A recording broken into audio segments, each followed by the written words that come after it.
네, 안녕하세요. 지난주에 이어서 이번 주에도 저희 만나 뵙게 돼서 반갑습니다. 저는 비영리 IT 지원센터에서 일하고 있는 정지훈이라고 합니다. 아, 오늘 오전 10시부터 5시까지 진행되는 교육의 주제는 디지털 마케팅에 관련된 이걸 예, 디지털 마케팅에 관련된 교육 주제일 텐데요. 뭐 조금 거창하게는 디지털 마케팅 전략이라는 표현을 하긴 했지만, 이제 그는 거대한적인 좀 약간 너무 큰 범위에서의 전략이라는 개념보다는 어쨌든 지난 시간에 제가 말씀드린 것처럼 지금 저희 환경이 다 디지털 시대로 전환이 됐고 그 안에서 상당히 많은 것들이 변화하고 있고 변화하면서 뭐 새로운 트렌드도 만들어지고 또 새로운 기술도 나오고 좀 속도가 좀 가늠이 안 될 정도로 막 변하고 있는 그런 환경인데, 그런 환경 안에서 이제 어떤 온라인으로 홍보를 한다던가 또 이제 필요한 우리가 무슨 새로운 일을 기획하기 위해서 필요한 데이터를 모아서 활용한다든지 등등의 어떤 여러 가지 활동들을 이 디지털 환경에서 저희가 진행을 해야 될 텐데요. 그러기 위해서 디지털 시대를 어떻게 조금 더 이해해보고 또 기존에 우리가 진행해왔던 방식들을 어떻게 변화할 것인가, 그것에 맞춰서 조직은 좀 그것에 맞춰서 그 실행하는 방식이라든지 접근하는 사고 이해 같은 것들을 좀 어떻게 변화하면 좋을 것인가라는 부분들을 생각해보고 또 가볍게 이제 어떻게 뭐 쉽게는 이제 컨텐츠를 어떻게 만들어 볼 것이며 또 이제 실제로 다양한 사실은 지금 아마 계신 분들 중에서 일하시는 기관 내에서 홍보를 담당한다 하시더라도 홍보 업무만 담당하시는 그런 경우는 그렇게 별로 없으실 거라 생각이 듭니다. 정말 다양한 범위의 일들을 하실 텐데 어떻게 그런 업무들을 효율적으로 배분할 것이고 진행할 것인지, 그런 것에 대해서 어떤 실제로 비영리 단체 그 비영리 단체는 제가 속해 있는 이제 비영리 IT 지원센터가 될 텐데요. 그 속해 있는 단체의 홍보 담당자가 어떻게 활동을 하고 있는지에 대한 좀 상세한 팁 같은 것들도 같이 좀 전달 드리는 형태로 오늘은 교육이 진행될 예정입니다. 조금 생경한 얘기가 나올 수도 있고 좀 많은 내용을 좀 준비하다 보니까 좀 이렇게 지나가는 내용들이 좀 정신 없으실 수도 있는데, 이렇게 배포해드리는 자료들 보면 조금 상세한 내용들을 볼 수 있는 링크들도 제가 다 삽입을 해놨으니까요. 나중에 그 내용들을 보시고 또 나중에 또 궁금하신 것들을 문의를 해주시면 좋을 것 같습니다. 지난 시간에 간단히 제가 속해 있는 단체에 대해서 소개를 드리고 이제 저희가 진행하긴 했었는데요. 간단하게 혹시나 오늘 처음 뵙는 분도 계실 거라고 생각이 들어서 다시 한번 제가 속해 있는 단체를 간단히 소개를 드리면, 저희는 이제 이런 비영리 단체, 사회적 경제 조직들과 같은 어떤 공익 활동을 하는 조직들을 위한 IT 중간 전문 지원 조직이 필요하다는 이런 필요성에 의해서 저희가 설립이 된, 저희도 민간 비영리 단체고요. 특히 이제 2015년부터는 세계 최대의 IT 지원 플랫폼인 테크스 글로벌의 한국 지역 서비스를 저희가 운영을 하고 있습니다. 테크스 코리아라고 하는 서비스를 저희가 운영하고 있는데요. 다음 주 9월 8일 날 오후 2시에 저희가 테크스 온라인 설명회를 진행하기도 하니까 나중에 참고해 주시고 필요하신 분들은 이제 참여해 주셔도 좋을 것 같습니다. 그 밖에 이제 저희가 공익 활동을 위해서 여러 가지 IT 지원 자원들이 필요한데 여러 가지 인프라 지원을 해드리는 체험 IT, 나눔 IT 프로그램을 비롯해서 공익 활동가들의 어떤 디지털 역량을 좀 향상시키기 위한 교육 프로그램에 이제 시민기술 아카데미 운영하고 있고요. 그리고 이제 요즘에는 사실 그 정보가 오히려 없는 것이 아니라 찾아보면 정말 좋은 정보들 많이 이제 산재해 있는데, 그런 정보들이 어디 가서 좀 유용한 것을 찾아볼 수 있을지 이런 것들을 좀 저희가 큐레이션을 해서 모아서 저희 한 군데서 이제 그 주제별로 잘 참고할 수 있는 자료들을 제공해드리는 이제 사이다라고 하는 사이트를 함께 운영을 하고 있기도 하고, 디지털 사회 역시 요즘에 뭐 리빙랩 같은 내용들이 많이 있고 각 지자체마다도 여러 가지 종류에 따라서도 이제 그런 다양한 형태의 리빙랩 사업들이 운영되는 것으로 알고 있는데요. 뭐 예를 들면 그런 류의 디지털 사회 기술과 지역 사회 문제, 도시 문제를 해결하는 뭐 그런 이제 스마트 시티 리빙랩 같은 등등의 이제 디지털 사회혁신에 관련된 연구 및 확산 활동을 함께 진행을 하고 있습니다. 네, 지난 시간에도 간단히 이제 뭐 소개해드리면서 얘기했던 부분이긴 하지만 다시 짚고 넘어가면 계속 뭔가 용어들은 계속 나오잖아요. 디지털 시대니 뭐 하니 몇 년 전만 해도 4차 산업혁명을 막 강조하다가 요즘엔 그런 거는 얘기는 안 하고 조금 수그러들고 뭐 요즘에는 뭐 메타버스 얘기가 한참 나오고 한다든지 등등의 이제 왜냐면은 이제 코로나로 인한 저희가 이제 어떤 직접 대면하는 것보다는 비대면으로 활동하는 것에 대한 활동들이 많이 비중이 늘어나고 실제로 앞으로도 그런 일들의 어떤 중요성이라든지 비중이 늘어날 거라고 저희가 얘기를 하기 때문에 요즘에 막 항상 얘기 나오는 거는 이제 뭐 디지털 시대의 어떤 뭐 메타버스 환경 뭐 이런 얘기들도 좀 많이 하고 있는 과정이 있습니다. 어쨌든 이런 거 좀 접하면 약간 그럼 뭐하는 무슨 얘기야? 약간 그래서 당황해하거나 좀 어려워하거나 이실 수도 있고 저도 마찬가지입니다. 저도 그런 부분이 있긴 하지만 너무 그런 이제는 저희 그 공익 활동가들이 그런 것들을 단순히 좀 어렵고 특히 디지털 관련돼서는 어렵거나 내가 그 부분을 잘 몰라 뭐 이런 느낌 생각이 들으셔서 그래서 외면하거나 좀 이렇게 너무 좀 어렵게 생각하시기보다는 이제는 그것이 어떤 것인가에 대해서 조금 먼저 고민을 하시고 생각하시고 어떤 특징들이 있고 또 이제 그런 부분에서 우리들은 공익활동가들은 어떻게 이것을 이해하고 또 활용할 수 있을지 이런 고민들을 많이 해보셔야 되는 시기가 됐다 이렇게 말씀드리고 싶습니다. 그래서 뭐 디지털 마케팅이라고 하는 거는 이제 단순히 처음에 물론 이제 기본적으로 온라인 홍보를 중심으로 저희가 생각할 수 있겠지만 마케팅이라고 하는 그런 용어는 단순히 어떤 온라인 홍보 이런 것만 국한된다기보다는 마케팅이라는 건 시장에서 활동하는 ing가 붙어서 이제 활동하는 그런 부분을 얘기하는 거거든요. 근데 거기에 이제 앞에 디지털이 붙었다는 것은 시장에서의 활동을 얘기하는 부분인데 그것이 디지털과 연결되어진 그런 이제 마케팅 활동을 얘기하기 때문에 지금 우리 시대가 디지털 시대라고 얘기했을 때 우리 디지털 시대 내에서 우리가 뭐 기본 조직 활동을 한다든지 그런 부분부터 해서 뭐 좀 단체 저희 뭐 비영리단체 같은 경우에 얘기 보면 후원 회원들과도 소통을 하고 후원 회원들을 어떻게 이제 관리할 것인지 유치하고 관리할 것인지 그런 고민들도 하게 되잖아요. 그런 부분들까지도 다 이제 디지털 마케팅 영역에서 저희가 고민해야 되는 그런 부분이라고 보고 그렇기 때문에 디지털 마케팅은 단순히 이제 온라인 홍보 뭐 특히 요즘에 뭐 페이스북이라든지 이런 SNS를 관리하는 것을 넘어서 조직을 디지털에 적합하도록 만들어야 된다라는 그런 큰 범주 내에서 디지털 마케팅을 좀 이해하시고 생각하시면 좋을 것 같습니다. 그런 측면에서 지난 시간에 말씀드렸었던 어떤 조직의 디지털 전환 이런 부분들이 사실은 이제 디지털 마케팅을 온전하게 실행하는 부분에 있어서 먼저 선행이 되어야 되는 그런 영역이기도 합니다. 네, 조금 좀 담론적인 얘기를 말씀드렸고요. 디지털 시대 내에서 뭐 이런 환경으로 변화하고 있고 지금 그런 변화 환경에서 뭔가 새로운 기술들 많이 나오는데 정말 중요한 거는 기술들은 어쨌든 새로운 것도 있고 앞으로도 나올 거예요. 지금 이게 되게 좋아 보여도 이것을 대체할 수 있는 기술은 꼭 분명히 나올 것이고 그렇기 때문에 그런 기술들을 유연하게 대응하고 무엇보다 그런 기술과 사람이 연결돼서 이제 새롭게 구현되는 가치를 좀 더 먼저 생각해야 되는 것이 필요하다라는 말씀이고요.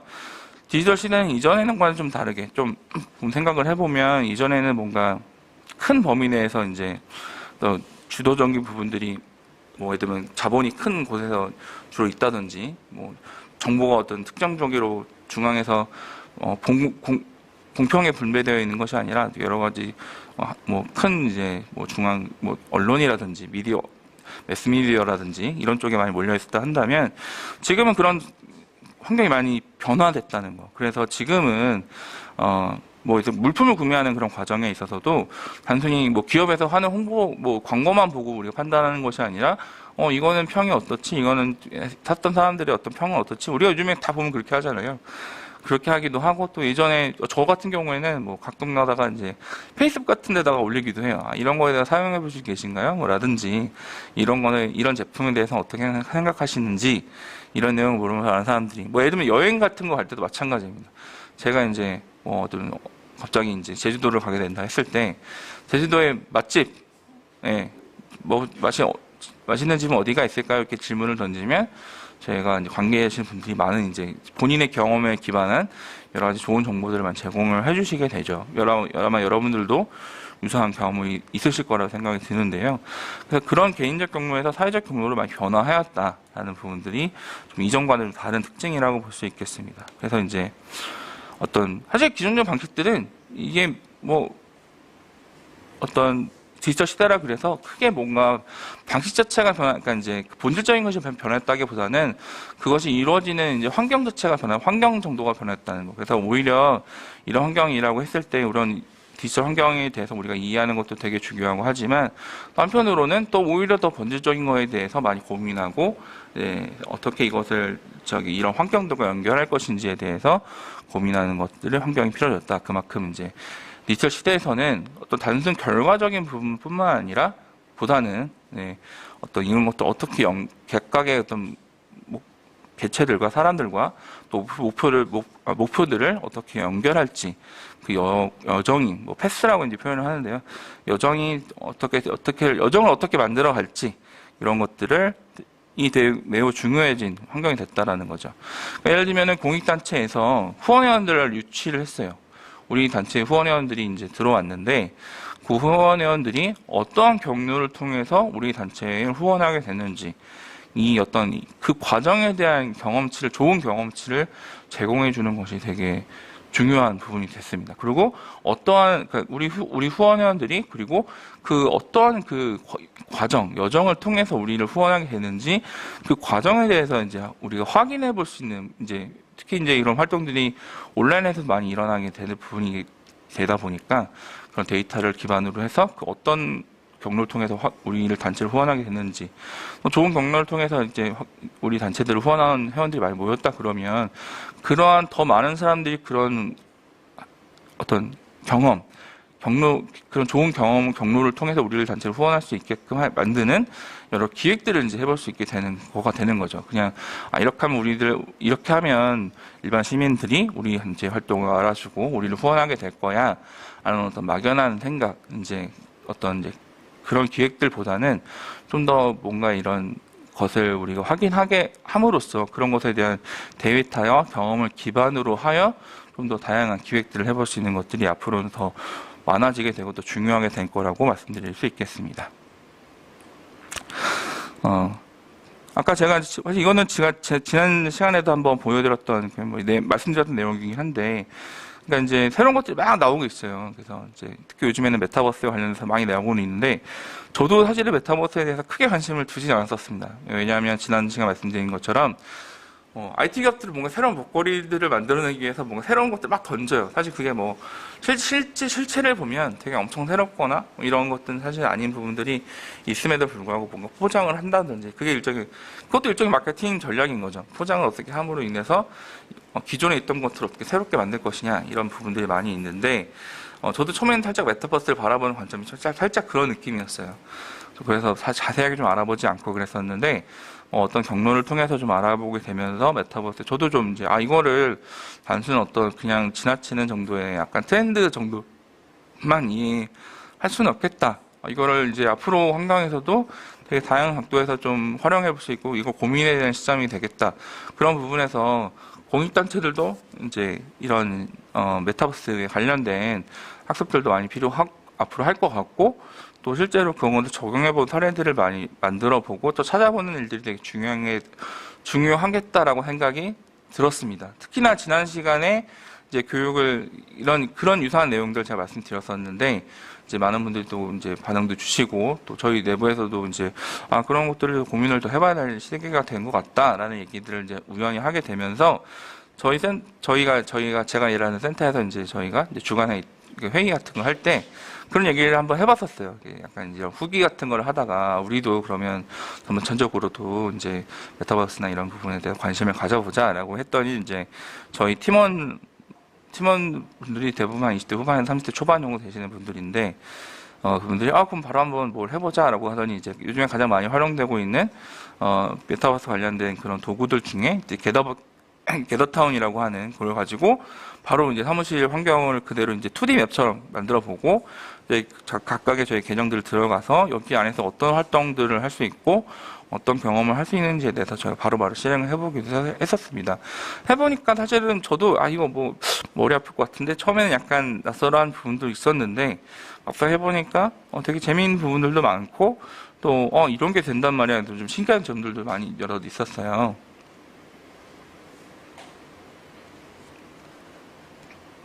네, 잠시만요. 네. 네, 그런 부분이 있었는데, 사실, 그러니까 이게 우리가 막연하게, 그건 좀 어렵거나, 뭐, 너무 새로운 거야, 막 그러면, 좀 막연하게 좀 낯설어 하고, 좀 어려워하는 경향들이 좀 있는데, 막상 또 해보면, 해봐야 또 우리가 이게 무엇인지를 경험해보고, 이해하고, 또 이것을 우리 활동에서 어떻게 해볼지를 고민해 볼 수 있다라는 그런 부분이 되게 된 거죠. 그러니까 저희가 해보니까, 이제, 어떤 생각이 들었냐면, 이제, 그, 공익단체 저희가 활동들을 할 때, 물론 이제, 여러 기본적인 회의 같은 거야, 뭐 간단한, 뭐, 줌 회의 같은, 줌 화상회의 같은 걸 통해서 요즘 많이, 보편적으로도 많이 하고 계시고, 지금 일반적인 이런 이제 내용에 관련된 교육 같은 것들도 이렇게 이런 화상, 뭐 실시간 중계가나 이런 걸 통해서 이제 저희가 하고 진행하고 있는데, 이제 사실은 모임 같은 거 할 때 화상으로 이렇게 세미나를 하거나, 뭐 그런 걸 하거나 또 분과 토의라든지 뭐 등등등 여러 활동들을 많이 하게 되는데 그런 것들은 사실 화상으로 기본적으로 할 때는 조금 이제 한계도 좀 있고 또 장시간 뭔가 내용에서 막 토론하고 이런 과정에 있다 보면은 좀 토의 말해서 재미가 없어지죠. 지치게 되는, 왜냐면 화상으로만 뭔가 해야 되니까 실제 피드백을 잘 받기도 어렵고 뭐 그런 부분들이 있는데 만약에 그런 걸 한다고 했을 때 이런 가상의 환경에서 그런 것을 조성을 해 놓으면 그러니까 내가 찾아가고 싶은 부스들을 여기 가상으로 만들어 놓고 거기에 찾아가면 관련된 사람들과 같이 논의하고 얘기해 볼 수 있는 이런 방법들을 찾아볼 수도 있겠다. 뭐 이런 부분들을 좀 그런 측면에서 그리고 또 이게 보시는 것처럼 2D 게임, 옛날 그 RPG 게임 같은 2D 매핑으로 돼서 되게 재미난 귀여운 캐릭터들을 내가 만들어서 다니면서 이제 우리가 활동할 수 있어서 심지어 무슨 피아노 같은 오브제를 갖다 놓으면 이제 거기에 있는 사람들, 그 오브제에 같이 연결된 사람들과 같이 이제 동시에 협주를 할 수도 있는 그런 것도 있고, 화이트보드 같은 거 연결해 놓으면 같이 이제 거기다 글을 쓰면서 화이트보드에 이렇게 우리가 같이 판사하면서 회의할 때 있잖아요. 그런 식으로도 회의할 수 있는 등등등의 조금, 물론 이제 오프라인에서 직접 하는 것과는 좀, 물론 그 결이라든지 그런 실제적인 경험치는 다르긴 하지만, 단순 뭐 저희가 줌 회의 하는 것처럼 화상으로만 놓고 얘기만 하는 보다는 훨씬 더 다양한 경험치를 가지면서 효과도 낼 수 있는 그런 이제 환경이 됐다. 이런 것들을 생각해 볼 수 있었습니다. 그러니까 이런 것들을 진짜 해봐야 된다는 그런 적극성을 가지고 이제 우리가 디지털 시대에 디지털 마케팅을 좀 더 이해하고 바라봐야 되겠다. 말씀을 드릴 수 있겠습니다. 어쨌든 환경들은 계속 변화하고 있죠. 좀 아무래도 이제 다들 이제 특히나 온라인 중심에서의 어떤 활동들을 어떻게 해야 될 것인가 고민을 많이 하실 텐데, 최근에 조금 어느 측면에서는 반가운 소식이기도 하고 어느 측면에서는 과거의 어떤 흑역사가 다시 돌아온다라는 그런 불안감도 좀 없지 않아 있긴 하지만 이제 과거에 예전에는 한창 싸이월드가 한창 인기 있을 때가 있었죠. 한 사회학자 분이 말씀하시기를 이제 이런 서비스가 그런 서비스가 유저가 1000만 명이 국내에서 이렇게 넘어가면 하나의 문화가 된다고 얘기한 적이 있었는데, 실제로 싸이월드가 한때 유저가 1000만 명이 가장 이제 엄청나게 많았던, 그러니까 그 싸이월드는 계속 될 것 같았던 그런 생각을 갖고 있었고, 그때 당시에 이제 기억하시는 분들도 계시겠지만 이렇게 미니미를 꾸미고 또 미니룸을 꾸미고 거기다가 뭐 이런 걸 꾸민 다음에 여기다 음악 깔고 하는 것들이 지금 보면 사실은 보면은 메타버스 같았던 부분인 것 같아요. 거기에 또 다른 나를 만들어 놓고 수용해서 이제 거기 안에서 나 일촌들과 친구들과 같이 여기서 이제 이렇게 소통하는 이런 활동들을 그때 했었던 걸 생각해 보면 그것도 나름의 메타버스였던 것 같다는 생각이 드는데요. 이제 어쨌든 싸이월드가 그렇게 영원할 것 같았는데 어느 순간 갑자기 이제 휙 내려가더니 이제 뭐 그 이후에 뭐 트위터라든지 페이스북 같은 것들이 막 크게 성장하면서 이제 싸이월드가 이제 어느 순간은 거의 추억으로 이제 지나가 버린 것이 되었었죠. 그리고 한창 때 이때가 아마 2014년 정도, 2014년, 5년 정도였었는데요.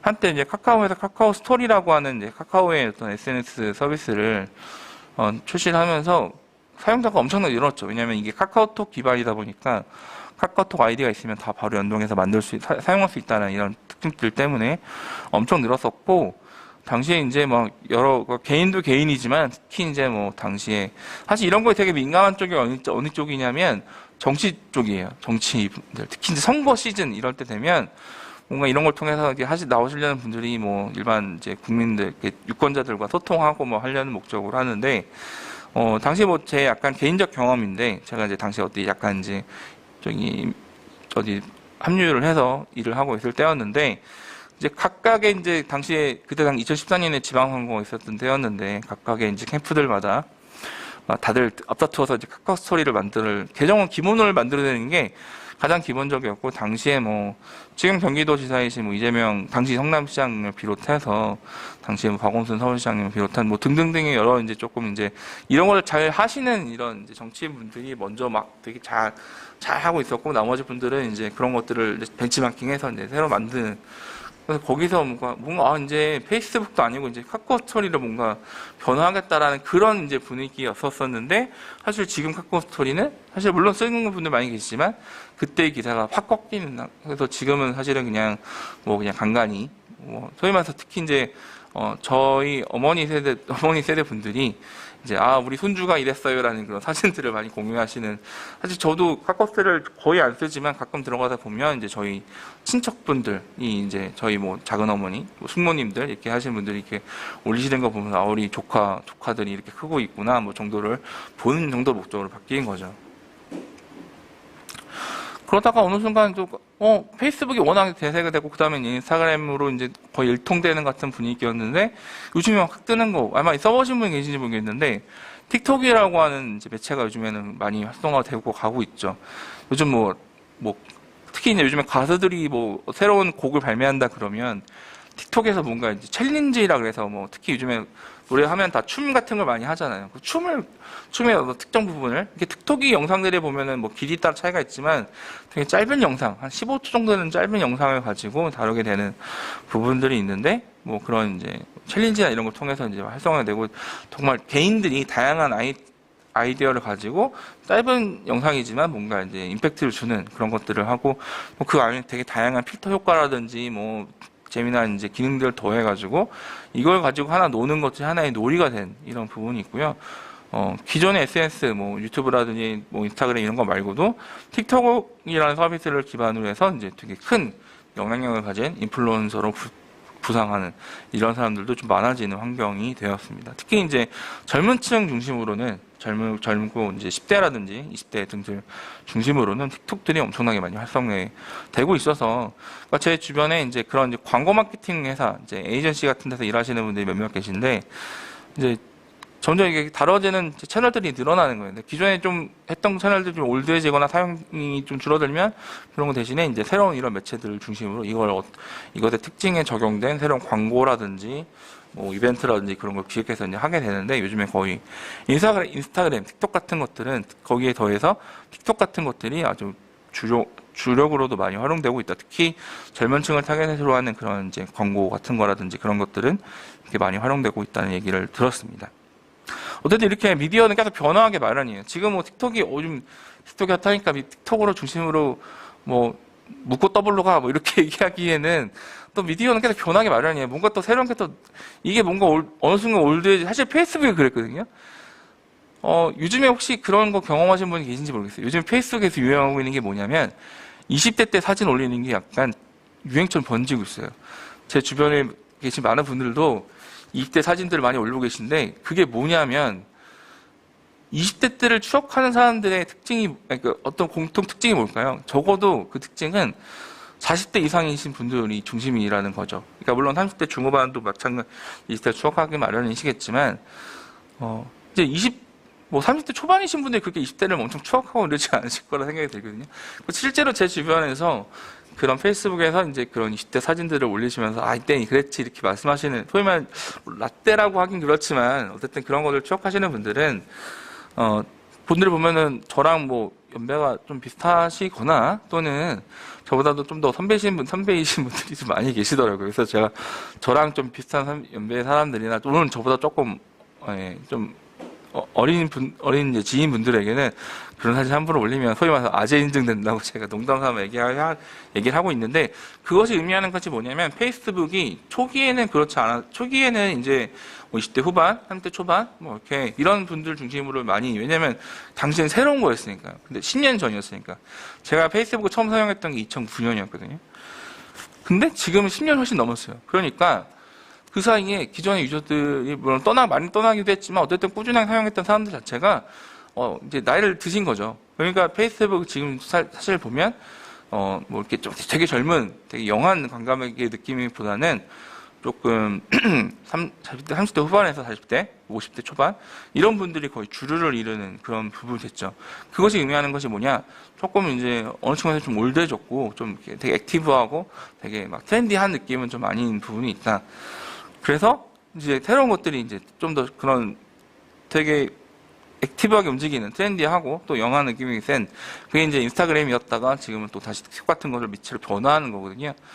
어떤 그 서비스가 변화해서 뭐가 변화한다기보다는 또 시간이 흐르다 보면 그런 특징들 때문에 새로운 미디어가 또 출연을 하게 되고 그렇게 계속 변화하는 그런 부분, 특징들이 있습니다. 우리가 지금 그것을 목도하고 있기도 한데, 그런 미디어의 변화들을 우리가 좀 이해해 볼 필요가 있다 말씀드릴 수 있겠고요.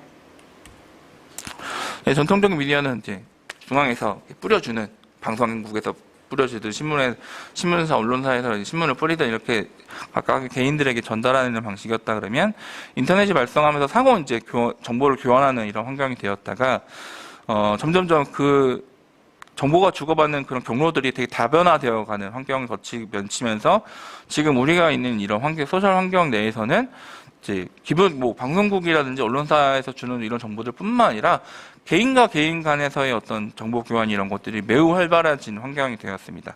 그래서 이런 환경들을 우리가 잘 이해한다 그러면 이런 환경들에서 되게 기존에는 우리가 갖지 못했던 새로운 기회들을 가질 수 있다는 장점들을, 그런 이제 부분을 이해할 수 있겠죠. 기존에는 왜냐면 이제 개인이든 또는 이제 공익단체 같은 좀 이렇게 규모가 크지 않은, 이제 영향력이 크지 않은 곳이라 하더라도 어쨌든 잘 방법을 선택하고 한다 그러면 이제 예전엔 하기 어려운 방식을 통해서 우리가 하는 활동들을 좀 알리거나 피드백을 받거나 이런 식의 활동들이 가능해진 그런 환경인데, 문제는 또 한편으로는 기회가 있으면 또 이제 위기를 준다는 그런 부분들이 있죠. 그래서 그런 위기들은 어떤 부분인지를 또 같이 이해를 하고 그런 새로운 환경에서 이제 겪을 수 있는 여러 어려움들, 위기 상황 부분에 대해서도 좀 같이 또 한편으로는 또 고민을 해봐야 되는 부분들이 있습니다. 뭐 예전에는 이제 특히 이제 광고를 생각해 보면 예전에 뭐 나왔었던 얘기들이지만 예전에는 이제 되게 단순했다는 거죠. 예전에 이제 그런 예전에서의 그 환경에서는 뭐 그냥 TV나 매체를 통해서 전달하면 되는 정도였지만 지금은 어떤 특정한 것도 광고를 한다고 하는 부분에 했을 때 그것이 기존의 어떤 TV 광고라든지 라디오 광고라든지 매체 광고를 통해서만으로 해결되는 것이 아니라 뭐 사용자들 간의 어떤 뭐 그냥 뭐 이벤트를 통해서 하는 부분도 있기도 하고 뭔가 그런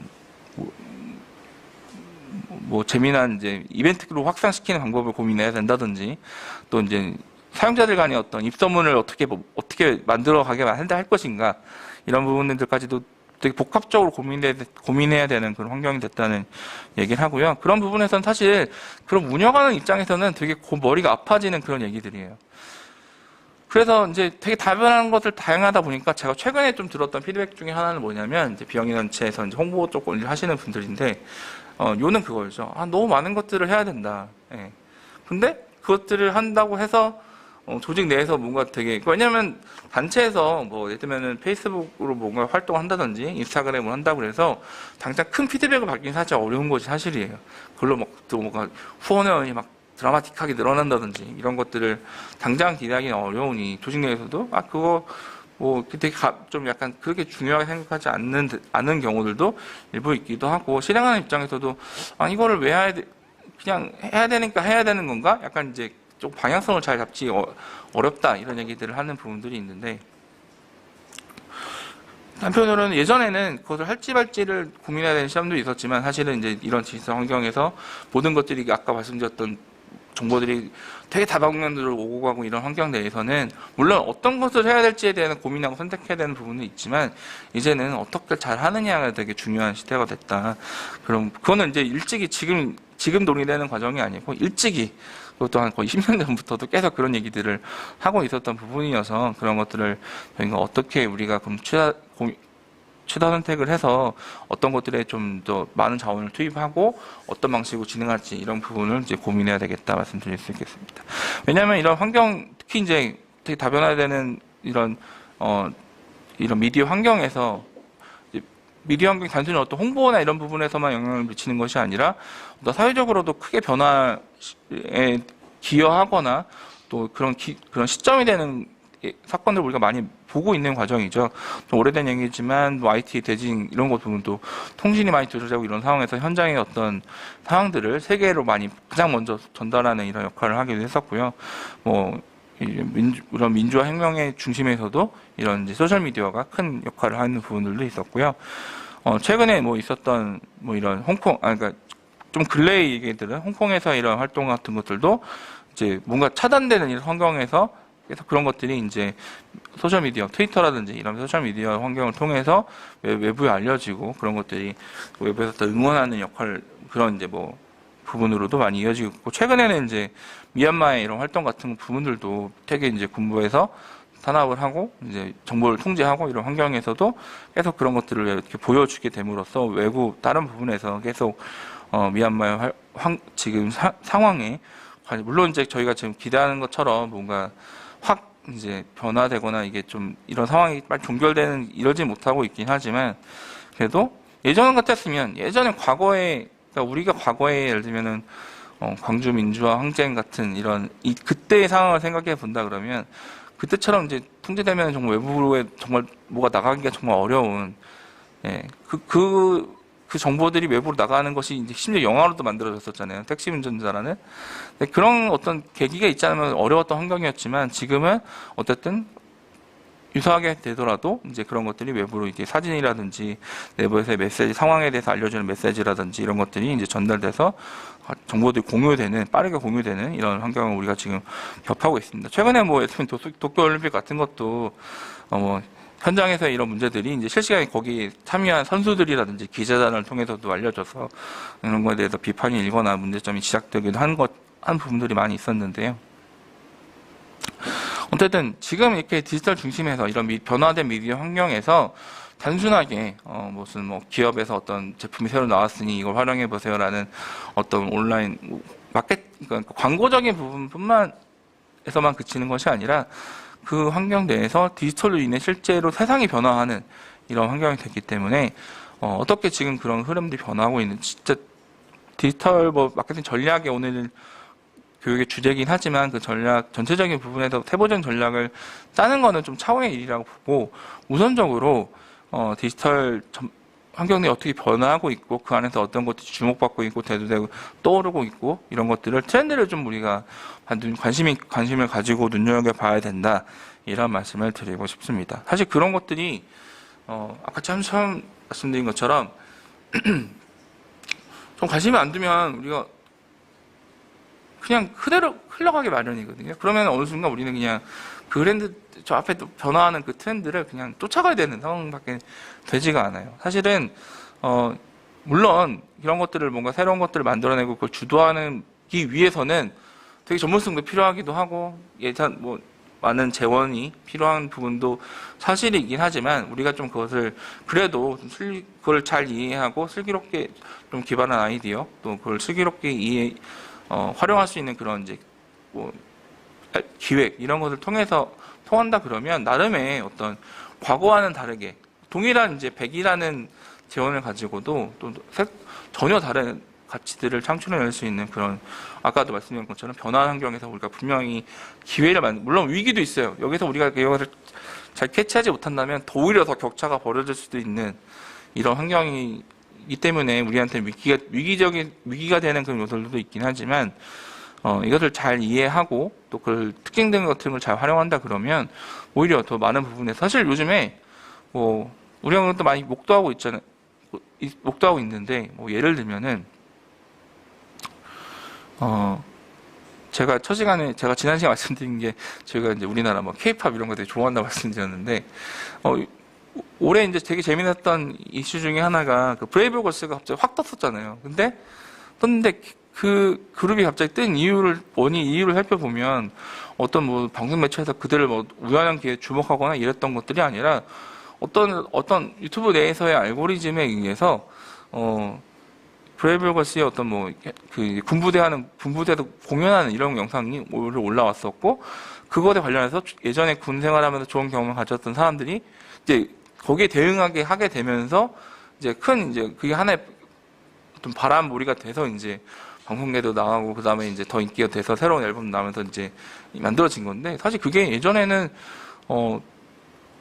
어떤 전통적인 논리에서는 그렇게 만들어지기가 정말 어려웠던 부분이거든요. 그러니까 어느 측면에서는 되게 우연성도 들어가야 되는 이런 지점들도 있고 뭐 그것을 기회를 잘 포착해서 잘 활용해야 되는 그런 이제 부분들도 같이 존재하는 거죠. 그런 부분에서 어쨌든 우리가 어떤 계기나 어떤 기회를 통해서 그런 이제 주목을 받을 수 있거나 이런 이슈가 될 수 있는 건 사실 누구도 모르는 거죠. 근데 그런 기회가 왔을 때 그것을 잘 활용하기 위한 우리의 준비가 어떻게 되어 있느냐 사실은 그런 부분들도 많이 이제 뭐 좀 약간 뜬구름 잡는 소리일 수도 있겠지만 사실 변화한 이 환경 내에서는 뭐가 어떻게 벌어질지 사실은 누구도 정확하게 되게 예측하기 되게 어려운 환경이 됐어요. 예전에는 그게 되게 단순했기 때문에 예측이 가능하고 통제도 가능하고 했다는 말씀이 드렸었는데 지금은 이제 정보도 워낙 다변하게 다 공유되어 있고 되게 수평적으로 지금 제가 알고 있는 정보들을 여러분들도 다 아실 수도 있고 이런 이제 환경이 되었는데 이런 환경 내에서 이제 어떻게 변화될 수 있을지를 사실은 누구도 정확하게 예측을 못합니다. 다만 이런 변화되는 환경에 대한 이해와 트렌드를 어떻게 읽고 받아들이고 요거를 이제 활용할 것인지에 대한 고민들을 하느냐 이런 것을 기반으로 이제 전혀 똑같은 환경에서 전혀 다른 효과들을 우리가 가져갈 수도 있겠다라는 것들을 이해했으면 좋겠어요. 되게 시의적절하게 좀 재미난 사례를 하나 말씀드리면 요즘에 코로나 백신들 많이 막 접종하고 계시죠. 저도 이제 민방이다 보니까 되게 좋은 기회를 통해 가지고 얀센 백신을 맞기도 했었는데 최근에 이제 뭐 1차뿐만 아니라 2차까지 접종하는 경우도 많이 늘어나고 있죠. 이렇게 적극적으로 많이 이제 국민분들이 접종하실 수 있도록 이제 질병관리청에서 이제 막 홍보 활동이나 이런 것들도 많이 하고 계신데 제가 접했던 뉴스가 이제 6월쯤에 나왔던 뉴스였는데 그 질병관리청에서 백신 홍보대사 그러니까 홍보대사로 배우 김웅수님을 초빙했다는 뉴스를 봤어요. 근데 이걸 보고서 많은 사람들이 커뮤니티나 이런 데서 그러면은 뭐 홍보대사가 나와서 막 한때 유행했었던 그 타짜나 이런 데서 이제 곽철용 캐릭터가 했었던 그런 그 대사들이 많이 이제 뭔가 되게 다양한 변주를 만들면서 되게 재미난 이제 놀이처럼 했던 때가 잠깐 있었는데 뭐 그렇게 되는 거 아니야? 뭐 그런 얘기들을 이제 커뮤니티에서 많이 농담 삼아 얘기했던 부분이 있었는데 실제로 그렇게 만드는 거 아니냐고 많은 사람들이 그냥 재미난 이제 상상을 해봤었는데 실제로 질병관리청에서 정말 그런 아이디어를 적용해서 오른쪽에 지금 보시는 것처럼 코로나19 예방접종 맞고 더블로가 약간 그 영화 대사를 약간 패러디를 해서 이렇게 했는데 이게 재미도 있으면서 뭔가 이제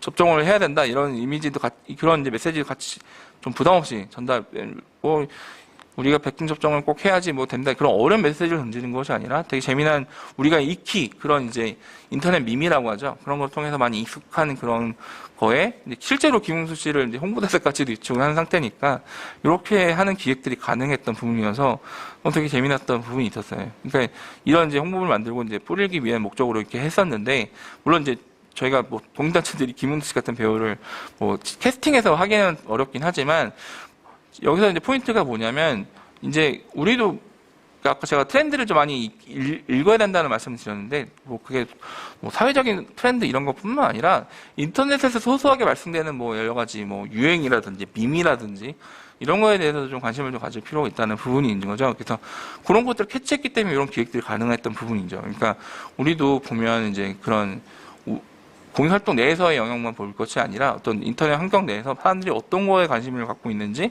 그런 것들 주제를 가지고 해서 이제 보통은 제가 나중에 홍보물을 기획해 본다든지, 뭐 프로그램을 진행할 때 이제 어떤 걸 포인트 가지고 이제 저희가 좀 어필할 것인지 이런 것들도 그런 걸 통해서 좀 더 재미나고 좀 더 참신하고 또 효과도 좋은 이런 아이디어들이 나올 수 있다고 생각을 합니다. 그러니까 이런 것도 재미난 사례였다고 생각을 들고요.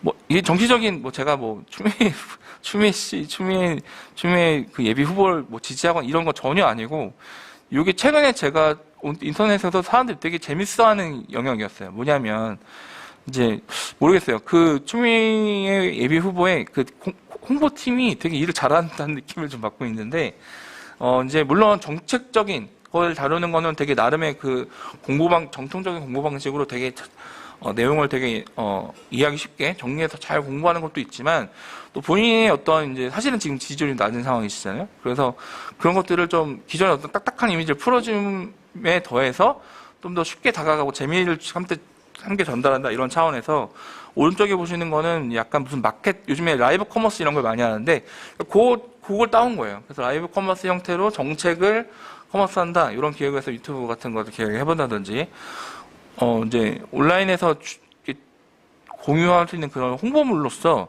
이제 미에로 합의, 그러니까 이름과 어떤 이런 것들, 상품의 이름 절묘하게 적절하게 혼합해서 일종의 소위 말하는 어찌 보면 말장난일 수도 있는데, 근데 이런 것들을 적절한 선을 가지고 패러디를 함으로써 사람들이 재미도 가지면서 추미애라는 이름을 되게 쉽게 각인할 수 있는 이런 시도를 해서, 또 이게 실제로 이제 그런 부분에 관심 가진 분들이 되게 좋게, 이런 시도 되게 재미있어서 좋다, 유쾌하다, 기존의 어떤 좀 딱딱한 이미지를 풀어주는 이런 효과도 가진 부분들이 가지고 있어서, 적절하게 이제 그런 인터넷에서 요즘에 유행하는 라이브 커머스라든지 이런 이제 패러디하는 방식들, 이런 것들을 잘 캐칭해서 만들어진 기획이라고 저는 생각이 들었어요. 이런 것들도 재미있는 사례 중에 생각을 합니다.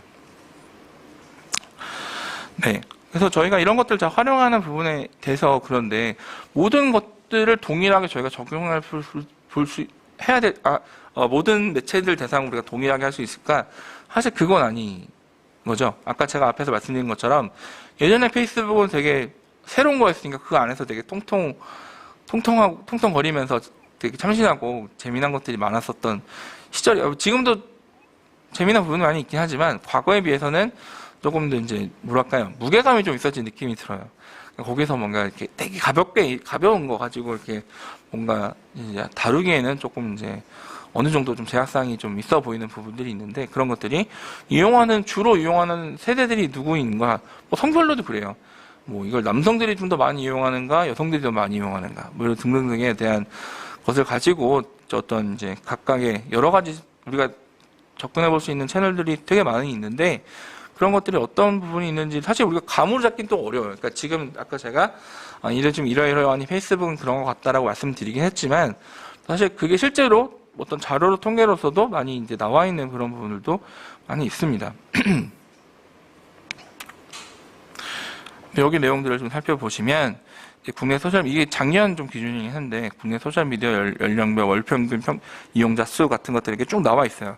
재밌는 건 아까 제가 10대들은 페이스북 잘 안 한다고 말씀드렸는데, 여기는 1위라 돼 있잖아요. 근데 여기에 1위가 왜 있냐면, 10대, 20대에 있냐면, 이건 그러니까 페이스북 메시지가 있거든요. 페이스북 메시지를 이게 특히나 인스타그램하고 페이스북이 서로 연동되어 있다 보니까, 페이스북으로 이제 메시지 보내는, 그러니까 페이스북 자체를 전체적인 뭐, 서비스 이용하고 친구 맺기를 하고 이렇게 해서 한 그런 것보다도, 왜냐면 예전에는 이제 소셜미디어 그러면 되게 이제 누구와도 다 소통할 수 있고 이런 되게 오픈되어 있는 그런 거였는데, 요즘에는 좀 폐쇄적인 그런 것들을 조금 더 10대나 20대들 많이 관심을 갖는 부분들이 있거든요. 그런 거다 보니까 페이스북은 친구 맺고 그 사람들끼리 이제 메시지 같은 걸 소통할 수 있는 부분들이 있는데, 그런 특징들 때문에 이제 이렇게 된다는 거, 그런 부분이고, 30대 이상 넘어가는 부분들에서 또 주목할 재밌는 부분들은,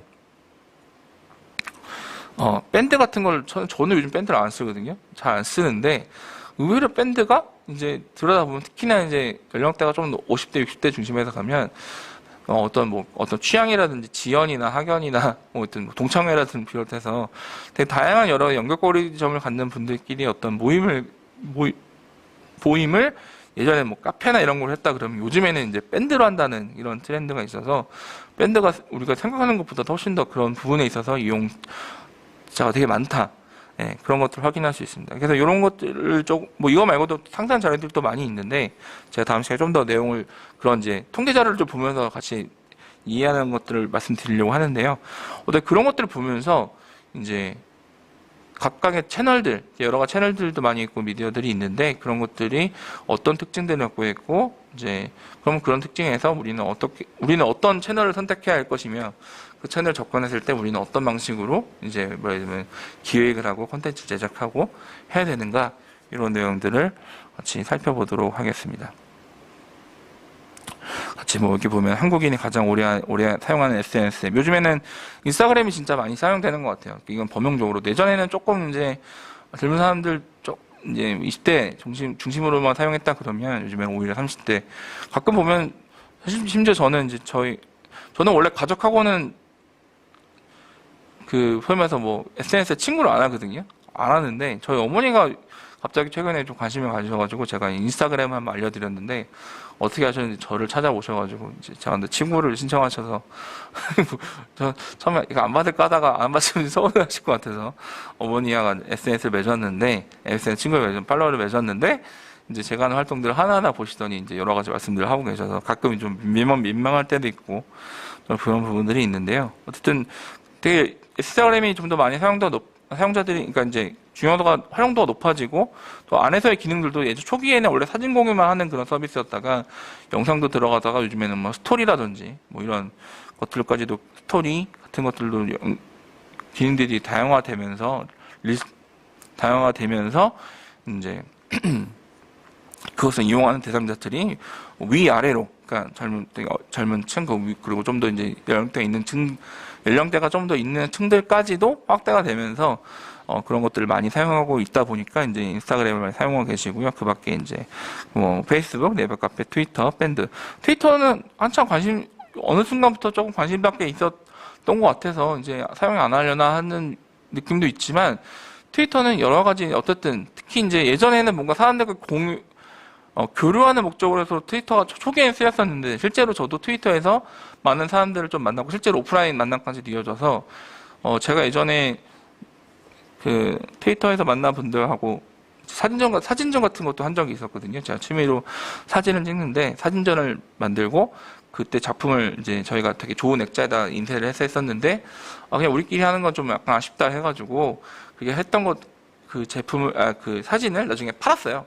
오시는 분들한테 판 다음에 그걸 금액을 모아서 이제 소아암센터 같은 데 저희가 기부도 하는 이런 이제 공익적 목적으로 해서의 어떤 이제 소셜 모임을 트위터를 기반으로 했었는데 지금 트위터는 전혀 그런 느낌이 아니죠. 지금은 뭔가 되게 빠르게 뭔가 소식들을 전하고 거기에 어떤 특정한 정보가 있으면 누군가 올리게 되면 그것을 많이 이제 공유하고 이렇게 되는 매체로 쓰이고요.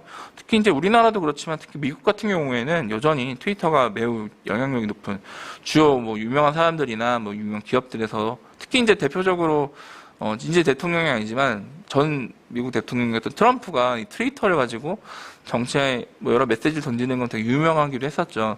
툭하면은 이제 원래 전통적으로 미국 대통령이 그렇게 미디어에서 막 직접적으로 뭐 메시지를 막 던지는 사례가 없었어요. 근데 이제 뭔가 어떤 그 내에서 정해진 절차를 통해 가지고 어떤 보좌관들도 있을 것이고 메시지 관리하는 사람들도 있을 것일 텐데 막 바로 이제 메시지를 던지면서 그거 가지고 뭐 트위터 정치를 한다 이런 얘기도 해서 그걸 어떻게 이해할 것이냐 뭐 이런 얘기도 있을 정도로 많이 화제가 되기도 했었는데 왜냐하면 미국 대통령이 던지는 메시지는 영향력이 엄청나니까요.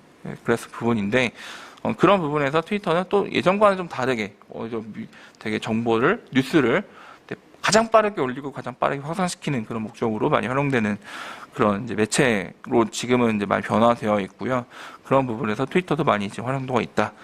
그 다음에 아까 말씀드렸던 밴드, 다음 카페 이런 뭔가 모임을 형격 갖고 있는 매체들이 네이버 카페를 비롯해서 그런 것들도 많이 사용되고 있다라고 하고 또 블로그 같은 것들도 소셜 이제 뭐 페이스북이든 인스타그램으로 뭔가 다 정리되는 느낌이 들기도 하지만 여전히 블로그도 어떤 측면에서 꾸준한 영향력을 계속적으로 유지하고 있는 그런 부분들을 확인할 수가 있습니다. 그래서 이런 매체들에 대한 이해도를 우리가 가지고 어떻게 이해해야 될지 보면 좋겠고요.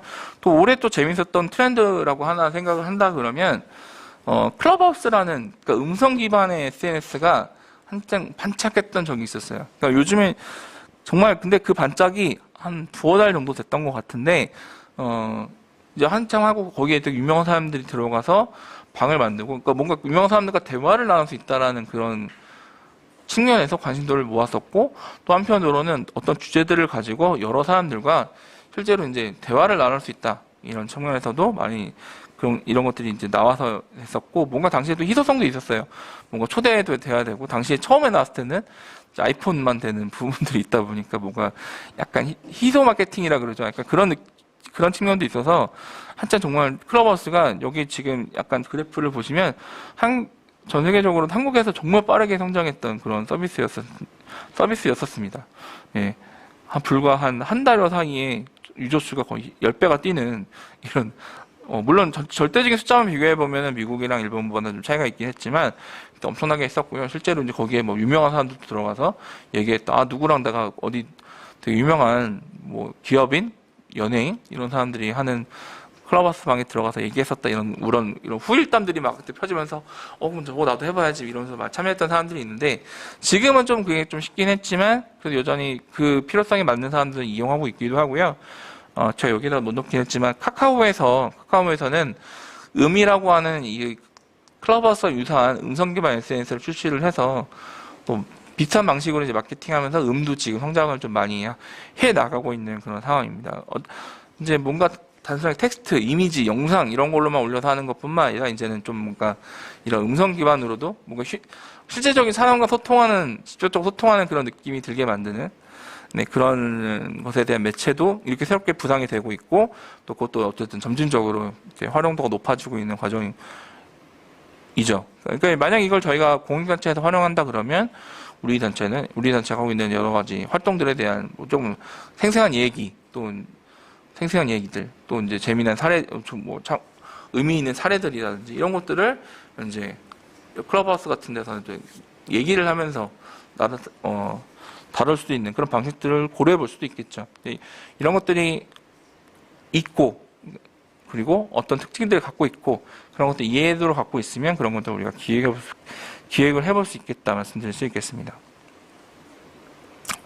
네, 다음에는 아까 제가 이제는 과거에는 이거 하면 좋겠다 이런 막연한 생각으로 접근해가지고 실행했던 건 많았는데 디지털 환경에서 그러니까 디지털 마케팅에서 뭔가 어떤 이제 홍보 활동을 하거나 어떤 기획을 하는 부분에 있어서는 어떤 데이터를 근거에 두고 의사결정하는 게 되게 중요한 부분이 있다고 아까 제가 말씀을 드렸는데요. 앞에서 그러면 요즘에 보면 제가 많이 질문을 받는 게 유튜브 해야 되는데 우리 기관 유튜브 해야 되는데 유튜브 어떻게 해야 돼요? 이런 거 물어보시는 경우들이 간혹 있으십니다. 사실 대답을 확 드리기도 어려운 게 저도 개인적으로 유튜브를 하고 있지 않다 보니까 저도 아주 제 경험에 기반한 아주 생생한 말씀을 드리긴 좀 어려운 부분들이 간혹 있긴 하지만 그래도 여러 가지 좀 트렌드한 부분들 여러 미디어에 관련돼서 이제 나와 있는 레포트들이라든지 연구조사라든지 이런 것들이 있거든요. 근데 그런 것들 기반으로 요즘엔 뭐 이렇게 된다더라 이렇게 제가 말씀을 좀 드리고 있는 과정인데요. 이제 그런 것 유튜브를 만약 하더라도 어떻게 접근하고 어떤 뭐 컨텐츠를 만들고 어떻게 뭐 이런 것들을 활용할 것인지에 대한 이제 그런 것에 대한 계획과 이제 전략들이 필요한 부분인데 그것이 아까 말씀드린 것처럼 감으로 그냥 이렇게 하면 잘 되겠지 이렇게 하는 것이 아니라 우리가 접근하려고 하는 대상도 분명히 있을 것이고 달성하고자 하는 목표도 있을 것인데 그것과 연계해서 매체가 갖고 있는 특징들을 어떻게 매칭시킬 수 있을지 이런 것도 알아봐야 되는데 이제 다행스럽게도 우리가 그런 것들을 확인하고 참고할 수 있는 자료들이 여러 있습니다. 제가 오늘 하나의 자료를 가지고 같이 보면서 말씀드리려고 하는데요. 지금 시간이 11시여서 한 10분 정도 휴식하셨다가 다음 시간에 좀 그런 부분들을 이어서 같이 말씀 나누면 좋을 것 같습니다. 잠시 쉬셨다가 11시 10분에 다시 뵙도록 하겠습니다. 감사합니다. 네. 안녕하세요. 두 번째 시간을 시작하도록 하겠습니다. 좀 이른 아침부터 제가 사실 조금 단순한 목적으로만 그러니까 예를 들면 온라인 홍보적인 부분에서만 집중해서 말씀을 드리면 조금 더 단순하고 또 쉽게 말씀드릴 부분들이 많이 있는데 근데 좀 관점에 대한 좀 저희가 변화도 좀 필요한 부분이 저는 있다고 생각이 들어서 조금 난해한 얘기일 수도 있긴 하지만 제가 이런 부분을 좀 말씀을 좀 먼저 서두에 좀 드리고 싶어서 좀 앞에 부분을 그걸 말씀드렸었는데요. 좀 어떤 이제 우리가 디지털 시대에서 우리가 기존의 어떤 온라인 홍보뿐만 아니라 전반적인 활동에 관련 우리가 어쨌든 모든 시장에서 하는 환경이 다 아까 마케팅이라는 부분을 말씀드렸었는데 그런 부분에서 어떤 그런 부분들을 디지털 기술들과 어떻게 연결해서 활용할 것인지 특히 이제 아마 그런 과정에서 또 중심이 되는 것이 이제 온라인에서의 어떤 홍보 활동이라든지 기획 활동 이런 것이 될 텐데 그런 것을 하려고 했을 때 이제 여러 다양한 채널들이 우리가 이제 접근하는 다양한 채널들이 있는데 그 채널들에 대해서 특징들을 우리가 어떻게 이해할 것인지 그리고 특징들에 대한 이해를 기반으로 각각 어떻게 이제 활동을 해나갈 것인지에 대한 고민들을 이제 해봐야 된다는 말씀을 좀 드렸었습니다. 두 번째 시간에서는 좀 우선 앞에서 먼저 살펴볼 부분들은 이제 제가 아까 말씀드린 것이 어떤 좀 더 근거에 기반한 이제 기획과 의사결정이 좀 필요한 부분들이 있다. 그런 것들이 사실 이제 다 디지털 마케팅 요즘 많이 하는 부분에서 데이터 기반의 어떤 의사결정을 하고 진행하는 것들은 이제 뭐 데이터 마케팅이라는 얘기도 하는 부분들이 있는데요.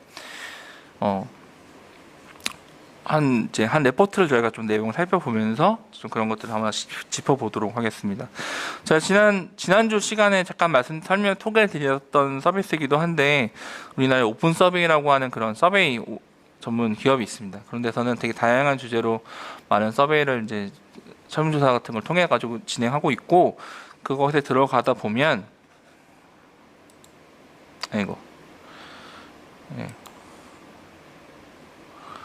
이렇게 들어가 보시면요, 이렇게 오픈 서베이에서 제공되는 블로그가 있는데 되게 다양한 주제의 트렌드 레포트들을 여기서 제공해 주고 있습니다. 뭐 컨텐츠 트렌드 레포트, 저 이거 못 봤던 건데, 네 이것도 있고 뭐 되게 다양하게 있어서요. 뭐 이게 배달의 트렌드 레포트, 뭐 약간 물론 이거는 일반적인 기업들에서의 중심 내용들이기도 하지만 저희들도 이런 트렌드들 중에서도 뭐 MZ 세대 에 대해서 좀 이해해보고 싶다 그러면 그런 관련된 레포트들도 있으니까 그런 걸 찾아서 보면 좋을 것 같은데요. 어쨌든 다양한 레포트를 제공해주고 있는데 저는 좀 개인적으로 제가 많이 관심 있게 봤던 부분이 이 소셜미디어와 검색 포털에 관한 레포트입니다. 2010 버전인데 내용을 보면 각각의 어떤 소셜미디어와 검색 포털에 관련된 트렌드가 어떻게 변화하고 있는지를 우리가 내용을 좀 확인해 볼 수 있어요.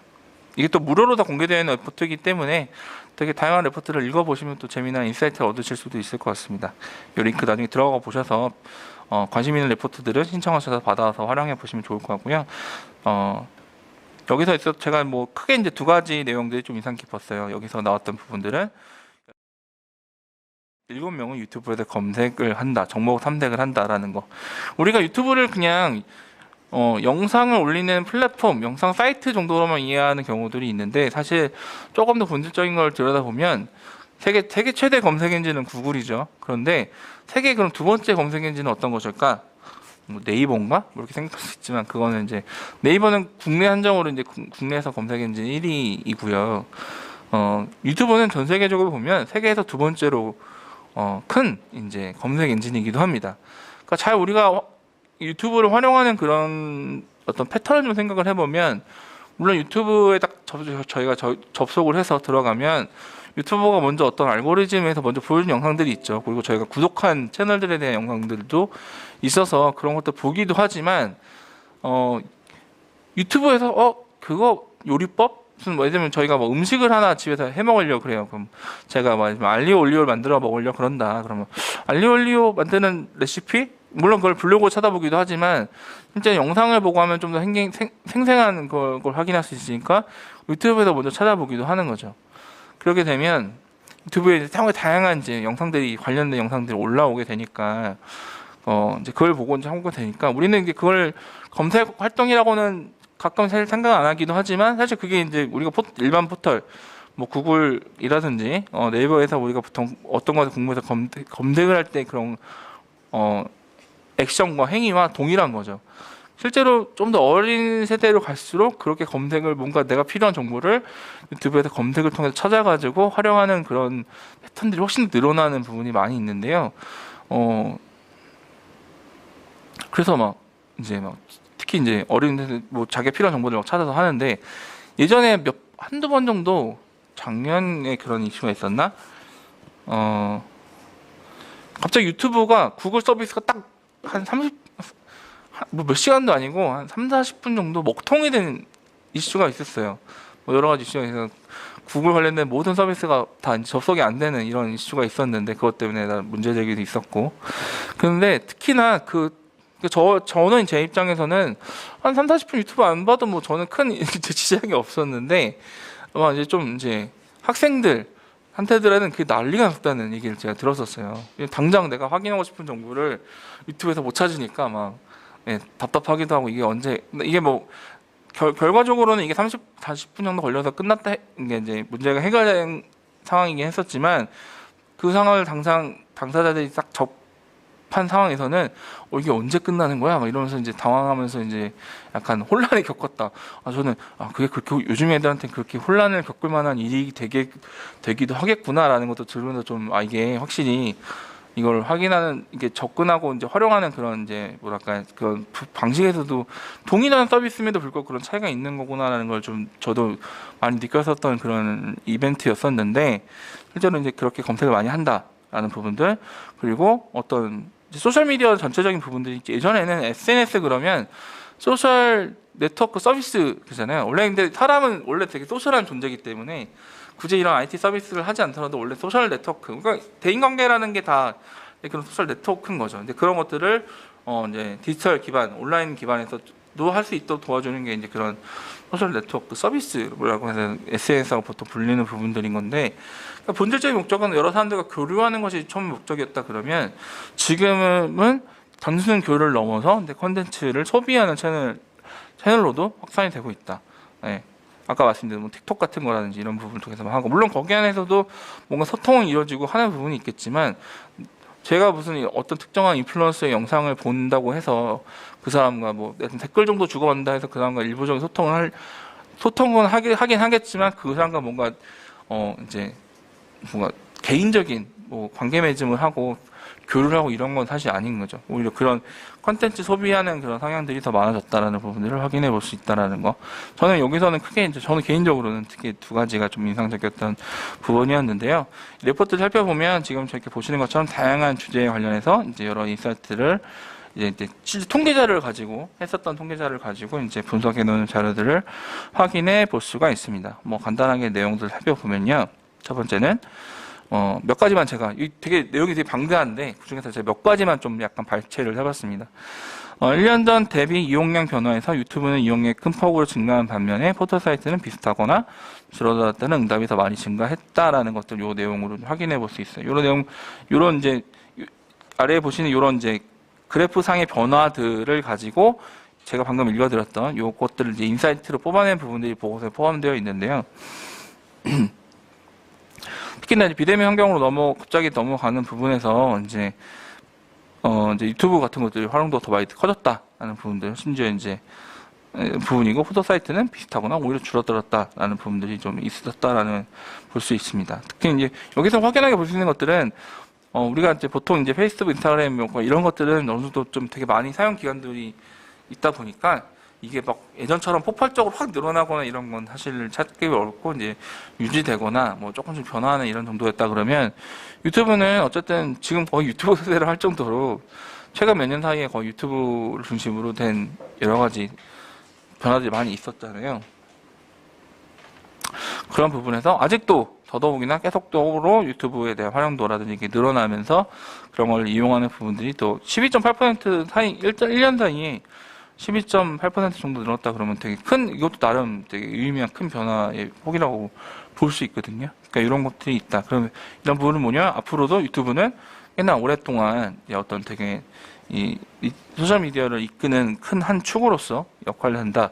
그렇기 때문에 유튜브는 우리가 좀 어떻게 이거 활용할 것인지에 대한 고민들을 좀 더 이미 아직 우리가 많이 하고 있지 않다 그러면 더더욱이나 이걸 어떻게 우리가 활용할 것인가, 활용할 것인지에 대한 고민 더 깊게 해야 되는 부분이 될 것이고 또 세부적인 기획들을 잡아야 된다 이런 부분을 등등등의 자료를 통해서 우리가 좀 확인해 볼 수 있는 거죠. 네, 아까 말씀드렸던 것처럼 검색을 하는 부분이 있다 보니까 궁금한 내용이 영상으로 볼 수 있다는 점에서 유튜브로 정보 탐색을 하는 그런 주도인 이유고요. 예전에는 초기에는 영상은 그냥 단순히 그냥 개인적으로 올려놓고 뭔가 영상을 기록해서 저장해놓고 하는 이런 정도였다고 한다 그러면 이제는 정보 탐색을 많이 하는 이유예요. 사실 저는 많은 비영리 단체들에서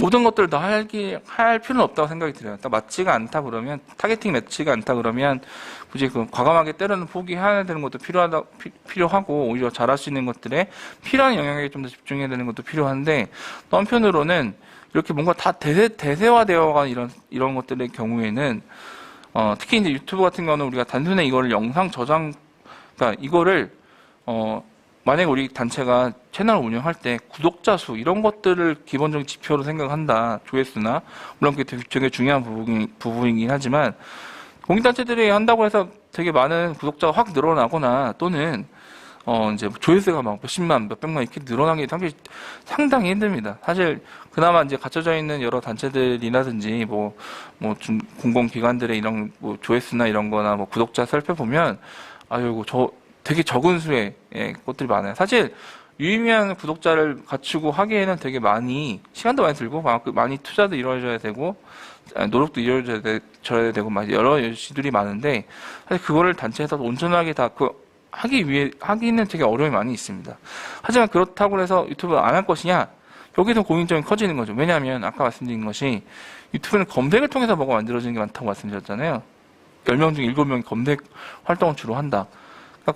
우리가 이제 네이버 같은 데다가 광고를 해서 하는 이유가 사람들이 네이버에서 검색을 많이 하기 때문에 그 해당 키워드, 예를 들면은, 어떠한 것에 대한 키워드를 가지고 이제 검색했을 때 우리가 했던 활동들 이런 것들이 검색되도록 만들기 위해서 이제 광고도 때리거나 아니면 또 네이버 블로그라든지 네이버 관련돼서 여러 서비스에 그런 내용들을 올리고 이제 활용하는 그런 부분이 됐는데 그 중심이 이제 지금 유튜브로 확 넘어와 있다는 거죠.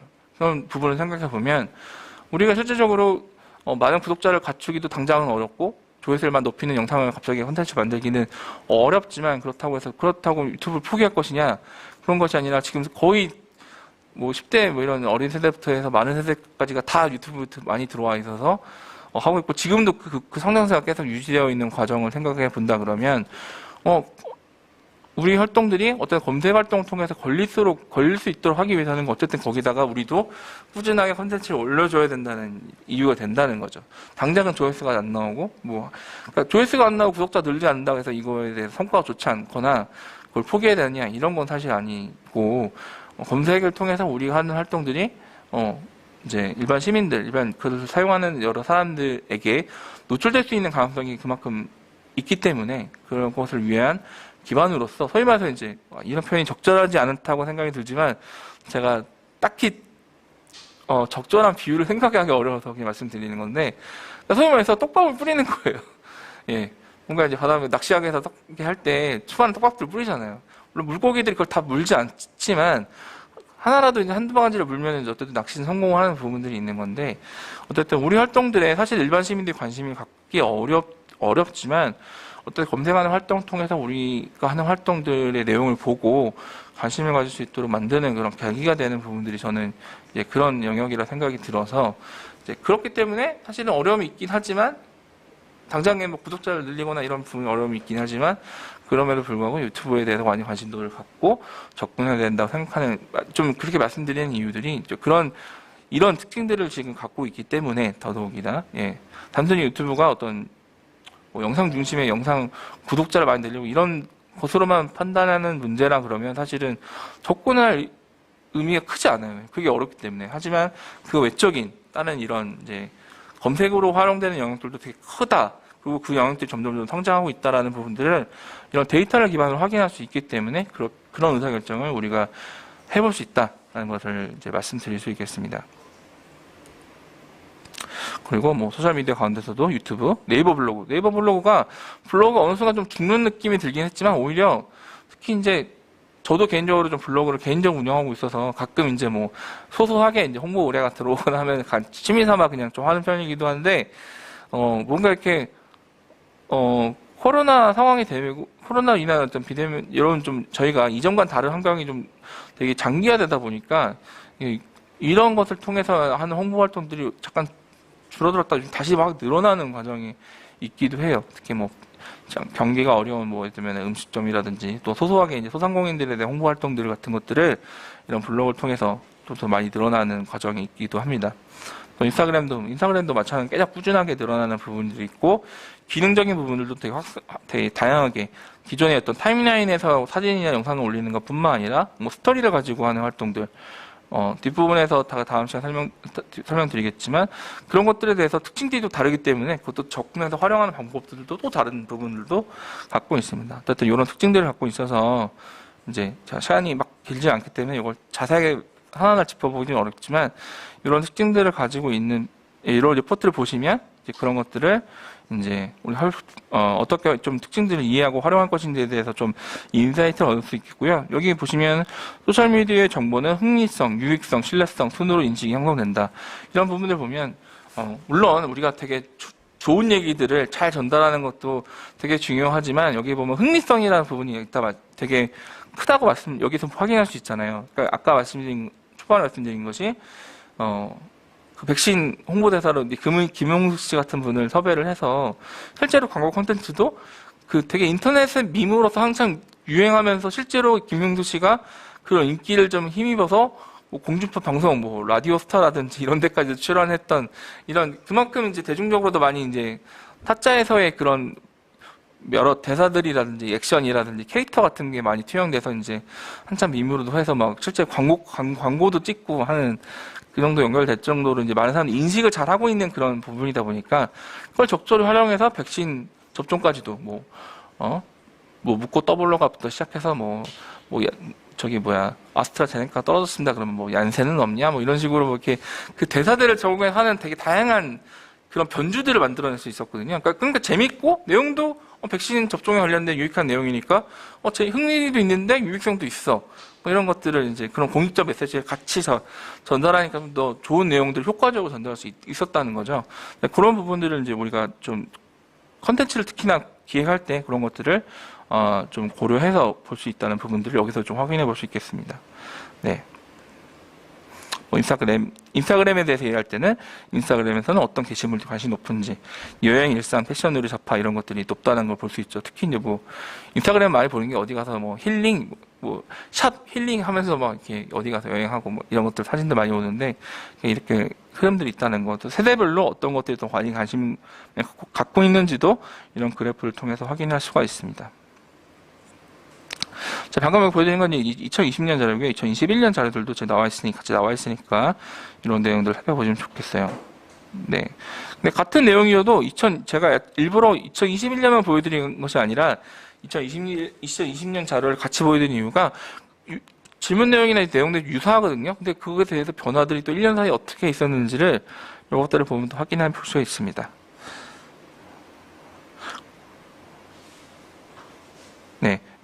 예전에, 얼마 전에 한번 있었던 이슈들이 무슨 유튜버들 뒷광고 이런 얘기 할 때 문제 제기되고 누구는 사과도 하고 이런 거 있었는데 여기 그런 내용들이 보는 거예요.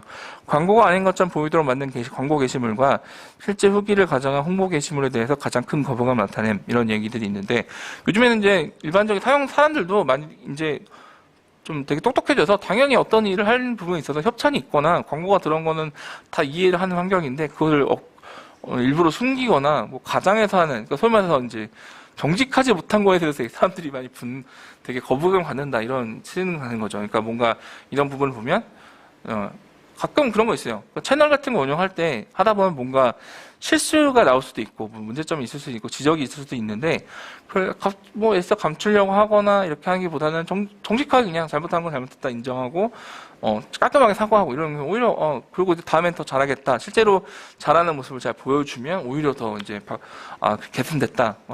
우리가 이제 문제 제기한 거에 대해 피드백이 있다. 이런 식으로 이해돼서 오히려 더 이제 조금 더 응원도 하게 되고 관심도 갖게 되는 이런 경우들도 있는데 어쨌든 그런 이제 뭔가 좀 정직한 부분들. 왜냐하면 이제 대면으로 보고 하는 것들이 아니기 때문에 이게 실제로 나한테 정직한 정보를 제공해 주느냐 이런 부분들이 이제 되게 중요한 부분이라는 것들을 여기서 이제 확인해 볼 수 있겠고요. 네, 이런 것들을 할 수 있어서, 네, 이런 것들을 이제 기존에 있는 자료를 확인해 볼 수도 있고요. 좀 나중에 만약에 우리 단체에서 또는 기관에서 어떤 주제를 가지고 이제 뭔가 기획하고 캠페인을 만약에 기획해보려고 그런다 했을 때 그게 규모도 크고 되게 중요성도 높다 그러면 단순히 이제 어떤 막연한 어떤 여러 가지 파편적인 정보들만 가지고 판단하기보다는 경우에 따라서는 약간 이런 레포트가 나올 수 있을 것처럼 되게 어떤 필요한 그 타겟으로 한 대상을 한 이제 여러 설문 활동을 하는 것도 필요할 수 있습니다. 그러니까 제가 이것에 관련해서는 지난 시간에도 말씀드리기로 했었는데 보통 우리가 설문조사 한다 그러면 구글 폼에 설문 작성해서 뿌리고 하잖아요. 그러면은 물론 비용 부담도 없이 되게 편리하게 설문할 수 있다는 장점이 있지만 우리가 딱 타겟으로 하는 대상으로 어떤 유의미한 데이터가 나올 수 있는 규모를 되게 빠른 시간 안에 하기는 되게 어려운 부분이 있어요. 그렇기 때문에 이런 오픈 서베이 같은 이런 이제 서비스를 이용하면 물론 비용이 들긴 하지만 되게 전통적 방식보다는 훨씬 더 비용도 저렴하고 훨씬 더 빠르게 제가 500명 대상으로 하는 그런 걸 해본 적이 있는데 설문 진행과 레포트가 나오는 데까지 1시간이 채 걸리지 않았습니다. 네, 그렇게 되게 빠른 시간으로 그럼 진행할 수 있다는 장점들도 있어서 또 이제 우리가 타겟으로 하는 예를 들면 수원시에 거주하는 뭐 20대, 40대 남녀 직장인 대상으로 뭐 설문이 필요하다 그러면 이제 그런 표본들을 이런 회사들도 갖고 있기 때문에 그런 대상으로 한 500명 정도 진행한다 이렇게 타겟을 하면 이제 필요한 설문을 준비해서 진행할 수 있는데요. 이제 뭐 다 조금 약간 어떤 기업의 특징적인 내용이어서 제가 다 보여드리지 못하는데 그걸 가지고 진행하면 지금 살짝 이렇게 보시는 것처럼 이제 여러 다양한 질문에 대해서 레포트가 나오는데 지금 보시는 것처럼 이렇게 가장 이제 사람들이 중요하다 생각했던 포인트들을 이제 단어들을 선택하게 했었는데 이제 접근성, 위치 이런 것들을 이제 중요하게 생각했다 이런 것들은 이제 퍼센테이지로 이렇게 보여지는 비중적인 부분을 한눈에 볼 수 있게 그러면 접근성이 사람들이 좋게 생각하는구나 이런 걸 한눈에 볼 수 있으니까 이런 레포트들을 이건 이제 여러 가지 많은 답변들 레포트 내에 보고서 내에 답변 중에 되게 일부인데요. 어쨌든 이런 등등등의 어떤 되게 유의미한 시각화된 자료 레포트들을 확인해 볼 수 있다. 그러니까 우리가 이런 것들을 나중에 활용해 본다 그러면 그런 것을 기반으로 뭐 캠페인에 대한 홍보 전략을 짜본다든지 캠페인에 대한 구성을 고려해 본다든지 이런 것들을 해볼 수 있는 거죠. 예전에는 이제 제가 이제 되게 오래된 얘기하지만 제가 대학 전공 때는 마케팅을 전공해가지고 물론 제가 전문 마케터는 아닙니다. 이제 경영학 쪽에서 이제 마케팅을 했었기 때문에 제가 학교에서 배울 때는 포PS를 되게 강조했었거든요. 지금은 포CS라고 해서 이제 Creating, Curating, Connecting, Culture라고 이제 뭐 구분해서 굳이 변화를 원래 마케팅에서는 말 만들기 진짜 좋아해가지고 요즘에 이렇게 만들기도 하는데요.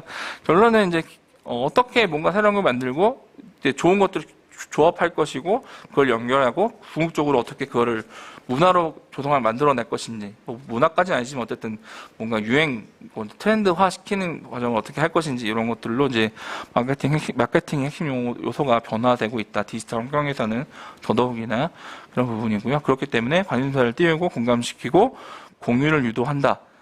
이런 부분들이 사실은 되게 중요한 특히 온라인에서의 홍보라든지 캠페인을 진행하는 부분에 있어서는 되게 중요한 영역이 됐다라는 부분이 말씀드릴 수 있습니다. 그래서 사람들을 어떻게 참여시키는지에 대해서 되게 고민을 많이 해야 되는 부분이 있고 똑같은 내용이어도 조금 약간의 한 획을 어떻게 해서 그로 인해서 사람들이 관심을 갖고 참여하느냐 안 하느냐 이런 결과들이 차이가 발생하게 되는 것이 요즘의 환경이라고 볼 수 있고요. 잠깐 이것도 이제 되게 이제 옛날 얘기가 됐죠. 싸이의 어떤 강남스타일 사례가 막 컸었는데, 이때도 강남스타일이 되게 떴던 이유 중에 가장 핵심적인 이유가, 물론 뭐 노래도 좋고, 흥미있고, 뭐 춤도 재밌었죠. 근데 그것들을 많은 사람들이 보고 공감하도록 만들기 위한 그런 앞에서의 과정들이 되게 중요했었는데, 요즘에는 보면은 워낙 요즘 케이팝이 뭐 이렇게 많이 인기도 많고 하다 보니까 유튜브 같은 내용들 보면은 뭐 예를 들면 뭐 되게 어떤 우리나라 케이팝 가수가 뭐 노래하고 춤추는 거에 대해서 외국 사람들이 보고 리액션하는 이런 것들이 거의 요즘에 기본적으로 다 깔려 있는데 그때만 해도 그게 흔치 않았어요. 근데 당시에 이제 워낙 또 뮤직비디오가 좀 재미났던 영역, B급 감성을 갖고 있는 재미난 요소도 있다 보니까 사람들이 그걸 가지고 재밌어하는 것들을 좀 많이 퍼지면서 자연스럽게 이거 재밌네 하더니 이제 약간 패러디도 해보는, 따라해보는 요즘 커버를 많이 하는데, 단순 커버를 떠나서 다양하게 패러디를 해보는 것이 하면서 이게 재미난 요소로 이제 많이 발전하게 되니까 그 다음에는 그러고 보니까 재밌기도 한 뿐만 아니라 노래도 신나고 좋네, 춤도 재밌네, 쉽고 재밌어. 그러니까 이제 확 인기가 퍼지면서 이제 심지어 영어로 된 노래가 아님에도 불구하고 미국권에서도 되게 많이 관심 갖고 이제 여전히 강남스타일 그러면은 이제 자연스럽게 막 맞춤 표시 다 많은 사람들이 이해할 정도로 하는데, 사실 그게 그 앞에서의 전제 과정들이 자연스럽게 발생한 것이냐, 사실 그거는 아니었다고 이해하시면, 상세하게 말씀드리긴 어렵지만, 네, 어쨌든 그런 것들도 어느 부분 기획에 의해서 만들어진 부분들이 있는데, 근데 그럼에도 불구하고 그게 이렇게까지 할 줄은 사실은 몰랐던 거죠. 여러 가지 우연 요소들도 연결점이 되고 하면서 이제 그렇게 커진 큰 인기까지 연결된 부분들이 있는데, 어쨌든 초기에 어떤 관심도를 끊고 사람들을 참여시키는 이런 목적으로서 했던 약간 이제 선행된 프로젝트들이 되게 큰 효과로도 이어졌다는 그런 재미있는 사례 중에 하나라고 보시면 좋을 것 같습니다. 그래서 요즘엔 다 이후에도 보면 다 이렇게 뭔가 리액션 이런 것들이 이제 어느 순간부터는 다 기본이 되고, 이게 사실 다 보면 물론 팬들이나 또는 이런 거 전문으로 하는 이런 사람들이 하기도 하지만, 이런 것들이 매번 음반이 나온다 그러면 기획사 측에서 좀 이렇게 기획을 해서 하는 경우들도 많이 있습니다. 네, 그래서 그러면서 초기에 이제 약간 소위 말해서 이제 흐름을 만들어 주는 거죠. 초기에 이렇게 사람들이 할 수 있도록. 네, 부분들이 있고, 그 지코라는 가수가 이제 몇 년, 재작년이었나? 네. 그때 이제 아무 노래라는 했을 때 재미난 이제 안무 같은 거, 노래도 쉽고 재밌고 하는데, 그런 것들을 이제 아까 제가 앞에 말씀드린 틱톡이라는 그 매체를 통해 가지고 아무 노래 챌린지라고 해서 되게 유명한 사람들이 같이 이제 안무하는 것들을 올렸는데, 그것이 이제 되게 재미난 놀이처럼 돼가지고 수많은 사람들이 그걸 따라해서 같이 틱톡뿐만 아니라 인스타그램이라든 유튜브 같은 데 올리는 이런 것들을 하면서 이제 그게 됐었고, 그게 되다 보니까 요즘엔 그게 거의 디폴트처럼 되는, 거의 무슨 챌린지 같은 걸 하는 것들이, 특히 이제 춤과 노래를 같이 동반하는 그런 부분에 있어서는 다 하게 되는 영역들로 이제 지금은 많이 변화가 되었죠. 그러니까 사람들 참여시킨 효과들이 그만큼 크다라는 것들을 앞에서 이런 사례들을 통해서 이런 비즈니스, 특히 이런 엔터테인먼트 이런 영역에서는 트렌드를 되게 빨리 캐치하는 영향들이 있기 때문에, 이게 성공을 거뒀으니까 이런 것도 우리도 빨리 활용해야겠다라는 발빠른 움직임 통해가지고 요즘에는 이제 거의 다 요즘에 이렇게 하는 것들을 우리가 확인해 볼 수 있죠. 한때 이렇게 재미난 이벤트도 있어서 된 부분들도 있었고요. 또 이런 어떤 챌린지 같은 개념들이 한때 공익 쪽에서도 그때 아이스버킷 챌린지 또 이것도 좀 얘기된 부분들인데, 하면서 되게 유명인들이 참여하면서 유명인들이 하고 있는 그런 부분이 나도 참여해봐야지 하면서 일반인들도 많이 참여한 부분들이 있었는데, 안타깝게 저는 증명받지 못해서 해보지 못했지만, 어쨌든 이런 것들도 이제 이런 아이디어를 가지고 진행하는 것들이 어떤 공익 영역에서도 이제 심심치 않게 찾아볼 수 있게 됐는데요. 최근에는 이제 작년 같은 경우에 이제 코로나가 진행되는 과정이 길어지면서 특히 의료인 분들이 되게 많이 헌신하시고 노력하면서 이제 하는 부분에 대해서 그걸 응원하는 차원에서 이제 덕분에라는 챌린지가 이제 잠깐 이제 많이 활성화되는 부분이 있었죠. 일반인 분들 아니라 더 유명한 분들도까지도 이제 인플루언서들까지도 다 이제 하고 정치인들, 기업인들도 다 같이 동참한 부분이 있었는데, 이후에 조금 여러 가지 이슈 때문에 그게 좀 희석되는 느낌도 있었지만, 어쨌든 그런 것들이 되게 의미 있는 이제 공익적 목적을 갖고 있는 이제 캠페인으로도 많이 진행됐던 것도 우리가 확인해 볼 수 있었습니다. 그래서 이런 것들이 이제 다양하게 시도되고 있는 환경이라고 보겠는데요. 어쨌든 하나의 어떤 플랫폼에서만 이제 요즘에는 멀티플 플랫폼이기 때문에 하나의 매체에서만 우리가 잘한다고 다 되는 것이 아니라 여러 경우에 따라서는 여러 가지 매체들을 적절히 이용해 보는 부분이 필요한데, 어떤 이런 다양한 매체들에 대한 특징들을 좀 이해해 보는 게 되게 필요한 거죠. 구글, 네이버 같은 이런 이제 포털 같은 개념들, 검색 엔진들이 있을 수 있고, 페이스북, 인스타그램, 트위터, 등등등의 어떤 우리가 소위 말하는 SNS, 이런 부분들은 또 여러 서비스가 있는데, 서비스 각각에 맞아도 이제 어떤 연령대, 성별, 이런 주요 사용자층, 또 사용자들이 갖고 있는 사용 패턴, 이런 특징들이 또 각각이 또 다르기 때문에 그런 것도 이해하는 부분이 필요할 것이고, 또 홈페이지나 또는 블로그는 또 어떤 형태로 관리해야 되는가. 주로 이제 거기다가 우리가 하는 정보들을 쌓고, 컨텐츠를 거기다 쌓아가면서 이제 이런 SNS나 이런 걸 통해서 이제 확산될 수 있도록 뿌려나가는 그런 부분이 될 것이고, 또 요즘에는 이제 개별적인 이제 컨택들을 하는, 뭐 카카오 보면 카카오 플러스 같은 걸 통해서 우리가 기업에서 오는 정보들인 걸 주고받기도 하잖아요. 또 어디 갈 때 그런 걸 통해서 직접적으로 문의를 하면 다이렉트 답이 오기도 하고, 이런 채널이 있기도 하고요. 유튜브 같은, 아프리카 같은 이런 매체들, 뭐 팟캐스트도 많이 들어보시는 분들 계시는데, 그런 걸 통해서 이제 미디어 올리고 거기서 내가 필요한 정보를 찾아보고 들어보는 이런 이제 그런 매체들도 있고, 또 전통적인 또 이메일, 설문조사, 또 뉴스레터 이런 매체들도 각각의 특징들을 또 가지고 있습니다. 그런 특징들을 이제 이해하고 활용하는 것이 필요한 부분이 되겠고요. 그래서 각각의 매체들을 이렇게 늘어놓고 거기서 이제 우리한테 맞는 특징들을 갖고 있는 매체들은 어떤 것이냐라는 부분과, 또 우리가 기본적으로 갖고 가야 되는 요소들은 어디냐, 홈페이지라든지 블로그는 일종의 본진처럼 갖고 가야 되는 부분들이 있어서, 그걸 기반으로 거기에 우리가 페이스북 중심으로 좀 더 힘을 줘서 할 것이냐, 또는 요즘에 우리가 완전 타겟으로 20, 30대 젊은 층이면서 또 여성 중심의 여성들에게 특히나 어떤 홍보 메시지를 많이 전달하고 참여하는 뭐 이런 활동들을 중심을 전개해 나갈 것이다라는 이제 내부 어떤 전략이 세워진다 그러면, 인스타그램 같은 채널들을 어떻게 더 중심적으로 활용해야 될 것인가에 대해서 고민도 하고, 그것에 적절한 컨텐츠들을 만들어서 활용하는 이런 이제 활동들이 필요하겠죠. 그래서 이런 다양한 미디어들을 어떻게 연결해서 활용할 것인지에 대한 내부적인 전략들도 필요하겠습니다. 뭐 우리가 보유하고 있는 홈페이지라든지 블로그 같은 이제 보유하고 있는 미디어가 있을 것이고요. 또 경우에 따라 우리가 돈을 주고 진행이 되는 광고라든지 이런 부분이 필요할 수 있고, 한편으로는 이제 온라인 SNS 통해 같은 것을 통해서 우리 활동을 사람들이 스스로 확장시켜주고, 경우에 따라서는 피드백도 주고 하는 이런 이제 평판 미디어 같은 것들도 여기 평판 미디어들이 있는데, 이런 것들을 각각이 어떻게 연결해서 효율적으로 운영할 것인지에 대한 이제 전략들이 필요하다고 볼 수 있겠습니다. 그래서 이런 것들을 어떻게 각각 채널 미디어의 특징들을 어떻게 이해하고, 또 필요한 것이 무엇인지를 확인하고 선택하고 이것을 적절히 활용하는 이런 과정들이 필요할 것인데요. 뭐 요즘에 근데 그런 되게 다양한 것들 중에서 가장 이제 우리가 많이 관심도를 갖고 있고 활용을 많이 하고 있는 서비스를 이제 둘러보면 이제 이런 뭐 인스타그램, 페이스북, 트위터, 유튜브, 그리고 아까 제가 추가 말씀드린 뭐 틱톡 같은 것들도 요즘에 특히나 좀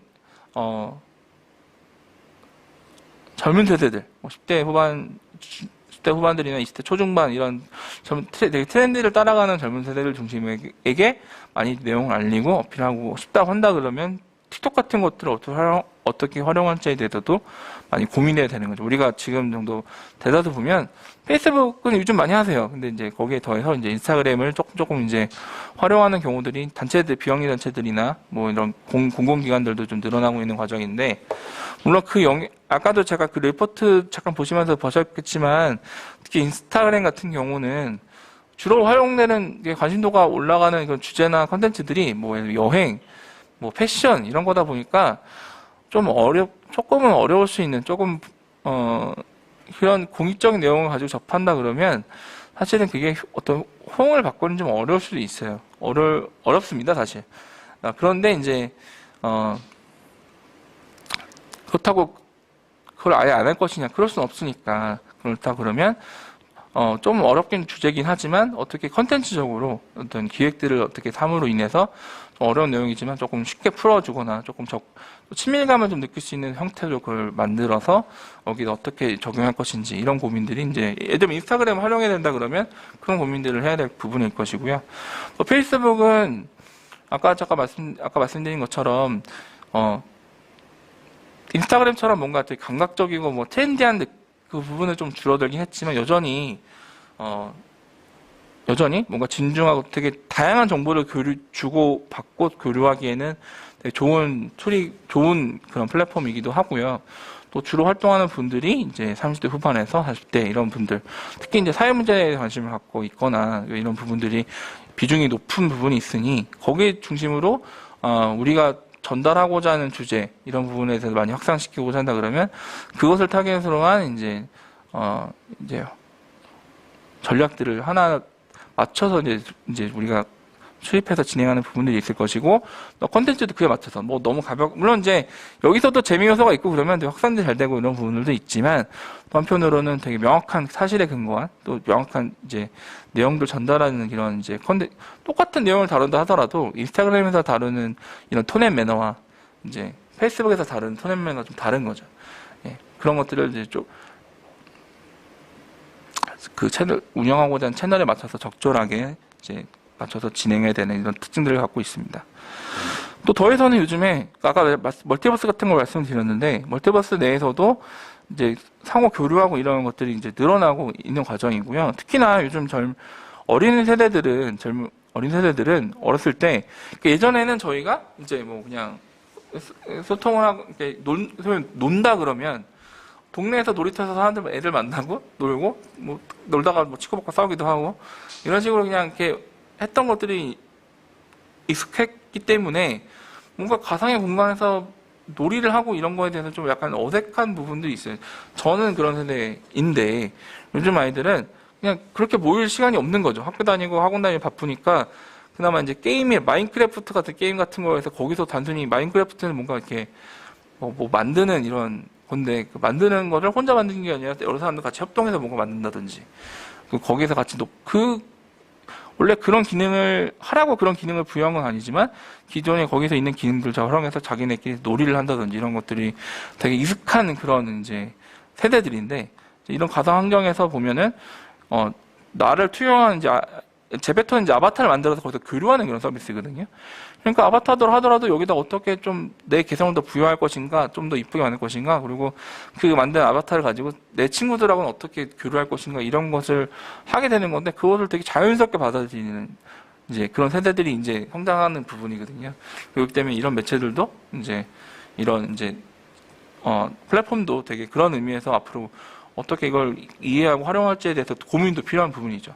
그러니까 가상의 공간에서 이제 우리가 알리고자 하려고 하는 공익 활동이라든지 또는 그런 것에서 참여시키는, 그걸 기존에 오프라인에서 하던 그런 캠페인이라든지 이런 것들을 가상의 공간에서는 어떻게 구현해 볼 수 있을까, 이런 것들을 이제 고민해야 되는 되게 머리 아픈 일이긴 한데, 이제 그런 것들도 이제 필요한 환경으로 지금 되게 빠르게 변화하고 있다, 이런 부분이 되겠습니다. 인스타그램, 또 유사하게 이제 인스타그램에 대한 이제 자료들을 통계 자료 같은 것들이에요. 인스타그램 사용자들의 특징들. 적어도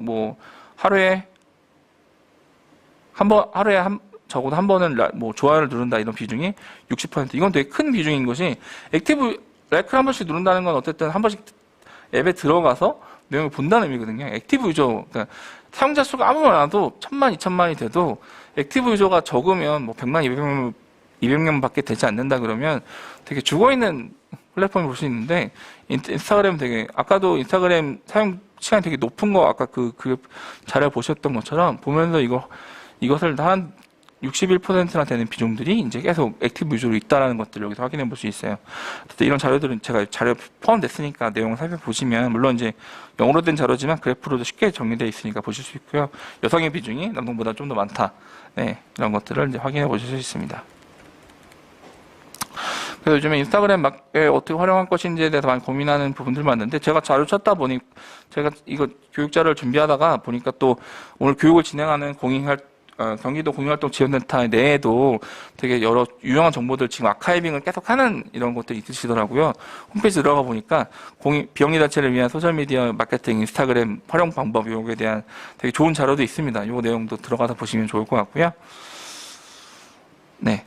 그래서 인스타그램 활용 시 요즘에는 특히 인스타그램들을 중심으로 많이 고민돼요. 왜냐면 페이스북은 어느 정도 익숙해지셨는데 인스타그램은 또 어떻게 활용해야 되는가, 이런 부분인데, 첫 번째, 타겟 고객이 인스타그램에서 활발하게 활동하는지, 아까 자료 보신 것처럼 20, 30대 여성들이 특히나 많은 비중을 차지하는데 그것이 주요 고객층이니, 아니면 또 40대 중후반 후상의 시니어 타겟이면은 인스타그램을 어떻게 활용할 것이, 이거 해야 되냐 마냐에 대한 부분도 고민해야 되는 점이 되겠죠.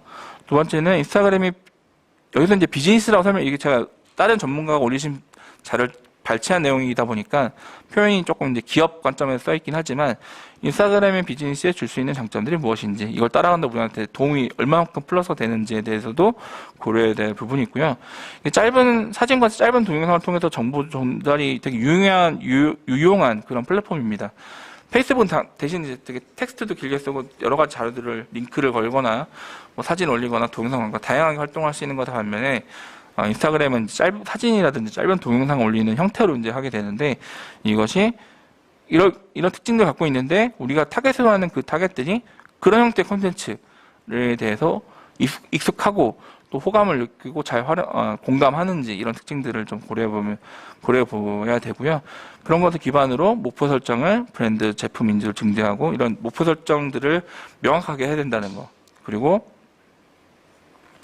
단순히 이렇게 하면 좋겠어라기보다는 좀 아래 지역에 있는 부분, 패션 관심사의 아래에 있는 부분처럼 패션 관심사에 해당되는 20, 30대 여성 대상 쇼핑몰, 만약에 우리가 그런 걸 한다고 했을 때 50만 원이라는 광고를 비용을 투자했을 때 노출시킬 수 있는 사람의 수가 30만 명이라고 그런 게 만약에 자료가 나와 있다 그러면 그 비중에서 팔로워 전환을 0.1%로 한다 그러면 30만 명 곱하기 0.1명이면 300명. 300명의 목표를 이제 가지고 이제 그러면 이제 우리가 왜 좀 인스타그램에서 광고를 만약에 집행한다 그러면 300명을 팔로워를 올린다라는 목표를 가지고 우리가 이제 진행해야 된다는 거죠. 뚜렷한 목표를 설정해서 진행하는 것이 필요하다.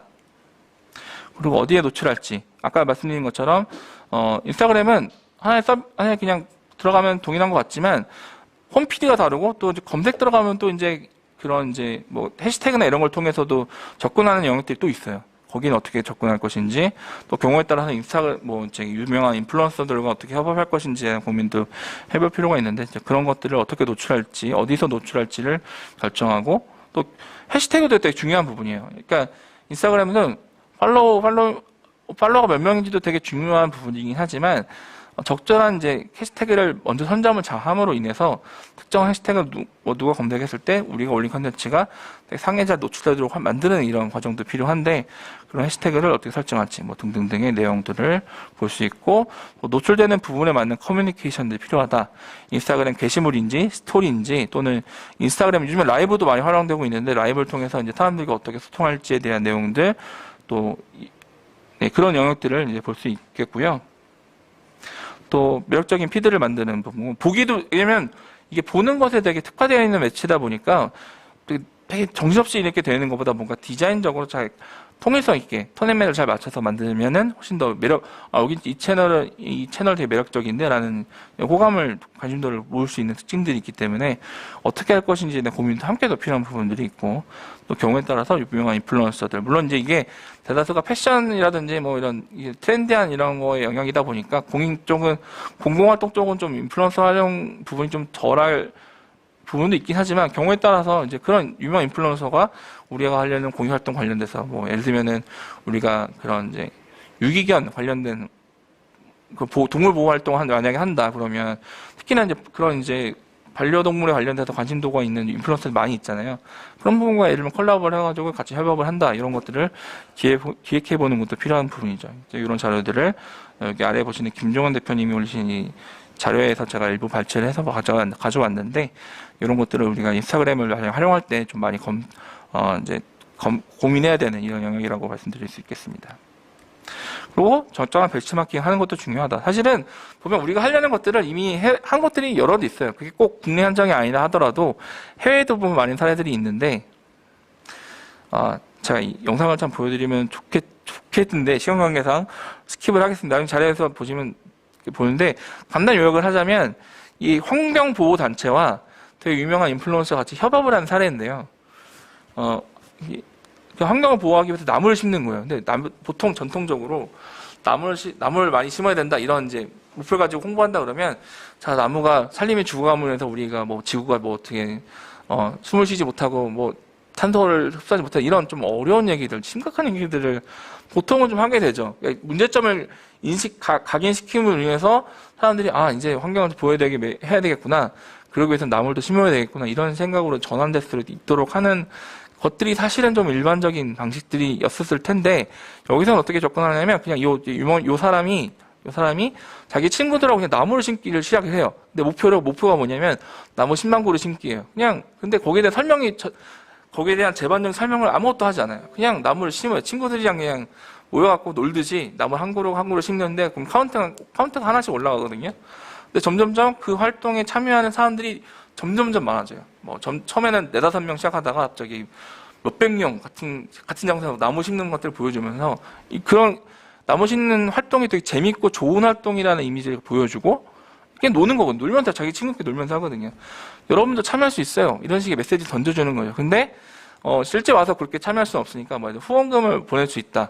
이런 것들 중간에 그런 메시지를 던져줌으로써 하는데 실제로 이 단체가 목표로 했던 후원금을 달성을 한 그런 사례이기도 합니다. 영상도 되게 그냥 그렇다 영상에 되게 뭔가 되게 막 퀄리티가 엄청 좋냐 그런 거 아니고 그냥 보면 그냥 스마트폰을 이렇게 찍은 느낌 정도예요. 그리고 막 자막 같은 것도 약간 촌스러운 느낌이 B급 감성처럼 되긴 하지만 그러니까 오히려 좀 우리가 뭔가 죄책감을 갖고 뭐 이렇게 어렵게 생각하고 이렇게 할 수 있는 그런 주제죠. 환경 문제는.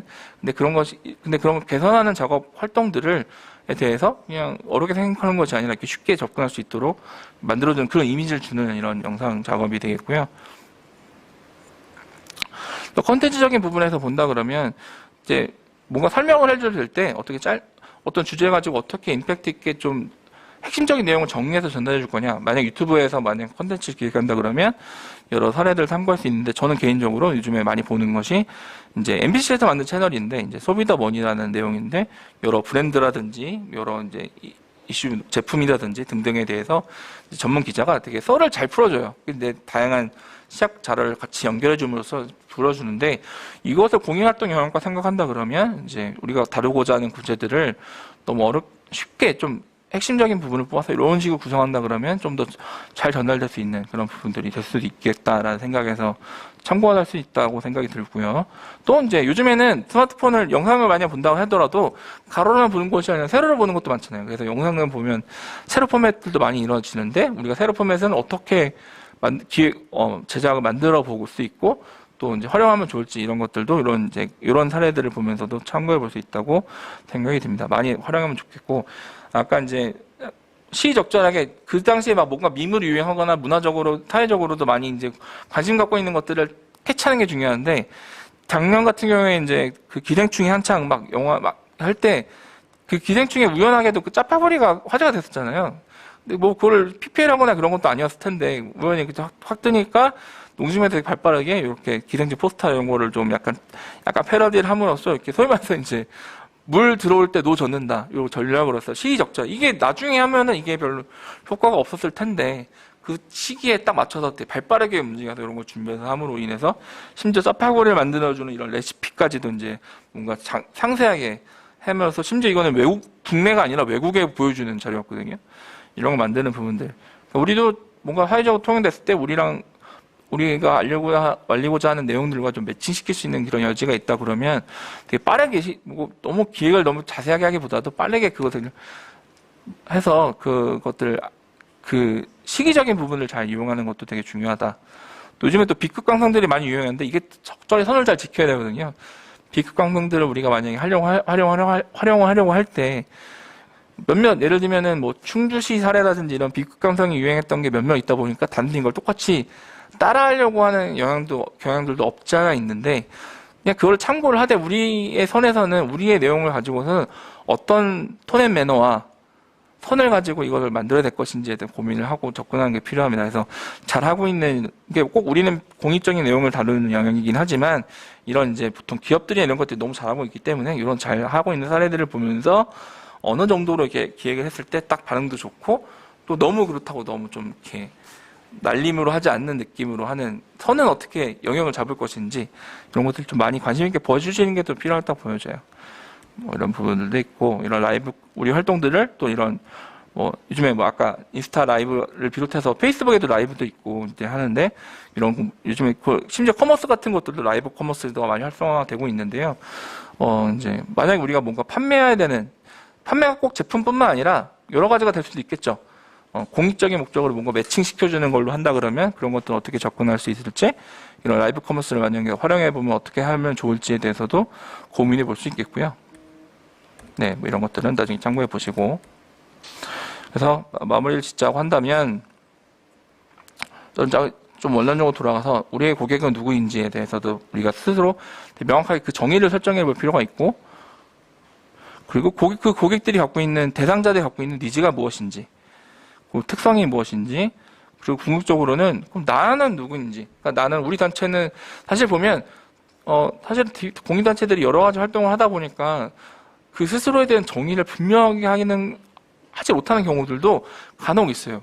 예, 근데 그것에 대한 정체성을 분명히 갖고 있어야 앞서 설명드렸던 우리가 접근하고자 하려고 하는 고객, 그러니까 뭐 시민이 되거나 뭐 여러 가지 영역들 대상이 될 수도 있을 텐데 그런 것에 접근해서 뭔가 하려고 할 때 우리가 갖고 있는 본질을 잘 전달해 볼 수 있는데 사실 여러 가지 일들을 막 복합적으로 많이 하다 보니까 딱 그것을 볼 때 우리가 누군지에 대한 정의를 잘 정립하지 못하고 진행하는 경우도 많이 있어서 어쨌든 이런 것들을 좀 우선적으로 선행해 보시는 것이 필요하다고 말씀드리고 싶습니다.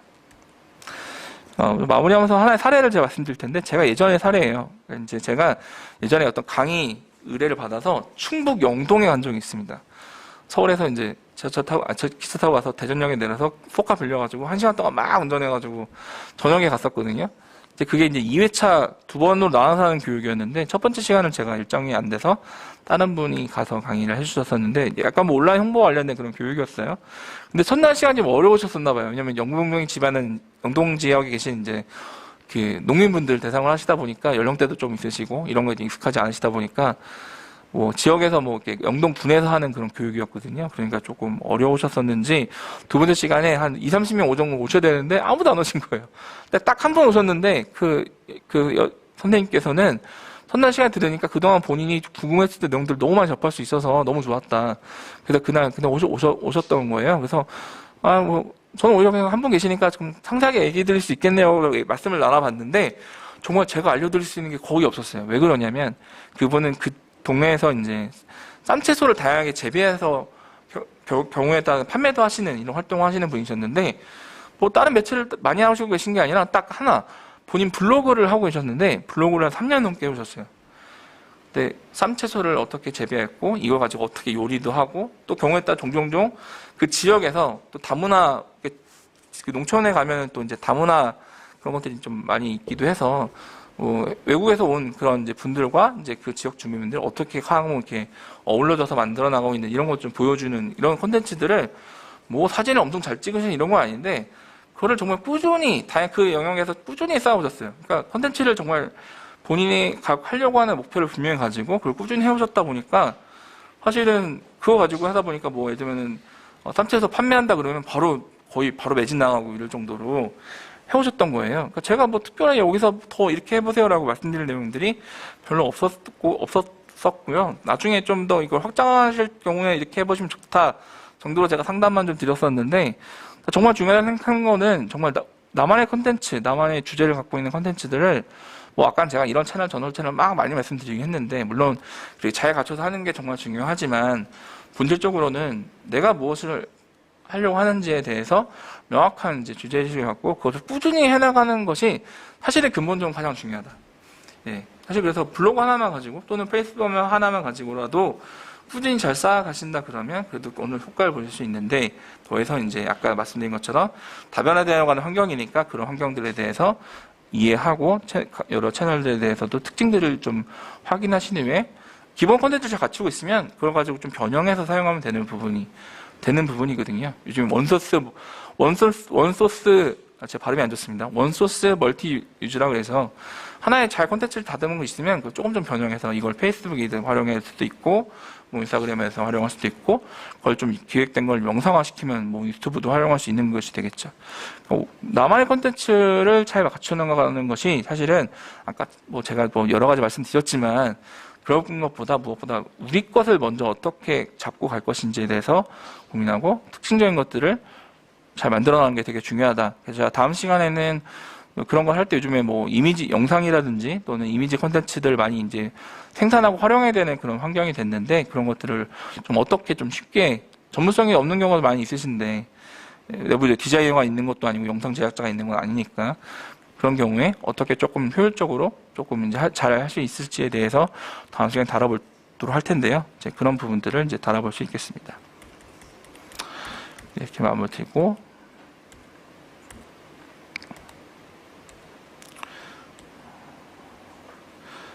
그래서 이건 하나의 사례인데 제 친구예요. 제 친구인데 서울에서 이 친구가 부산 출신이거든요. 부산 출신인데 서울에서 일할 때는 이제 홍보회사에서 일했던 친구입니다. 그러다가 이제 결혼을 하고 다시 고향으로 내려갔는데 그 부산에 있는 그 감천 문화마을인가? 거기에 이제 카페를 만들었어요. 되게 이쁜 카페인데 어쨌든 홍보를 하던 친구니까 인스타그램 찾아오는 대상들이 그 감천 문화마을에 방문하는 이런 사람들 대상이다 보니까 그 특징들을 활용해서 이제 우선 다른 거 많이 안 하고 인스타그램 하나에 딱 올인을 해서 인스타그램에 맞는. 근데 그렇다고 막 카페 운영하는 거 너무 힘들잖아요. 그러니까 많은 공연을 드리기보다는 할 수 있는 부분에서 이제 만들어야 하는 컨텐츠들 만들고 하다 보니까 실제로 그 카페가 나중에 이제 어떤 뭐 우리가 알고 있는 슈퍼주니어 규현 같은 이런 가수들이 뮤직비디오 촬영장 쓰이거나 방송에서 이렇게 이런 걸 통해서 입사문이 타가지고 하기도 했었는데, 그러니까 물론 단체들이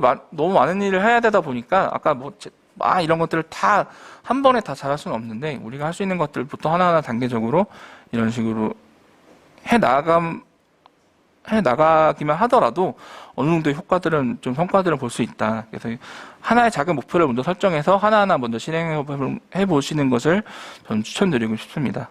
또 그런 것을 운영하기 위한 적당한 환경도 내부적으로 조성해 보는 것이 필요하겠고요. 네. 조금 제가 시간을 오버했는데 그래도 나가지 않으시고 들어주시는 21분에게 네, 감사의 말씀드리고요. 제가 다크나이트라는 영화를 되게 좋아하는데 그 중에서 이제 조커의 이 대사를 너무 좋아합니다. 예. 경우에 따라서는 돈 생각하고 이런 게 되게 많이 있는데 특히나 우리 공공영역에서는 중요한 건 진짜 메시지를 어떻게 잘 전달하느냐가 되게 중요한 것 같아요. 그래서 이런 부분을 많이 고민하시고 디지털 시대에서 디지털 미디어들을 이해하시고 활용해 보시는 계획들을 하나 수립해 나가 보시면 좋을 것 같습니다. 네. 제가 시간 관계상 다 상세하게 설명드리지 못한 부분들 일부 있는데 배포해드린 자료를 일부 참고해 보시고 또 궁금하신 부분 있으시면 네, 저에게 연락을 주시면 감사하겠습니다. 지금까지 경청해 주셔서 감사드립니다. 고맙습니다.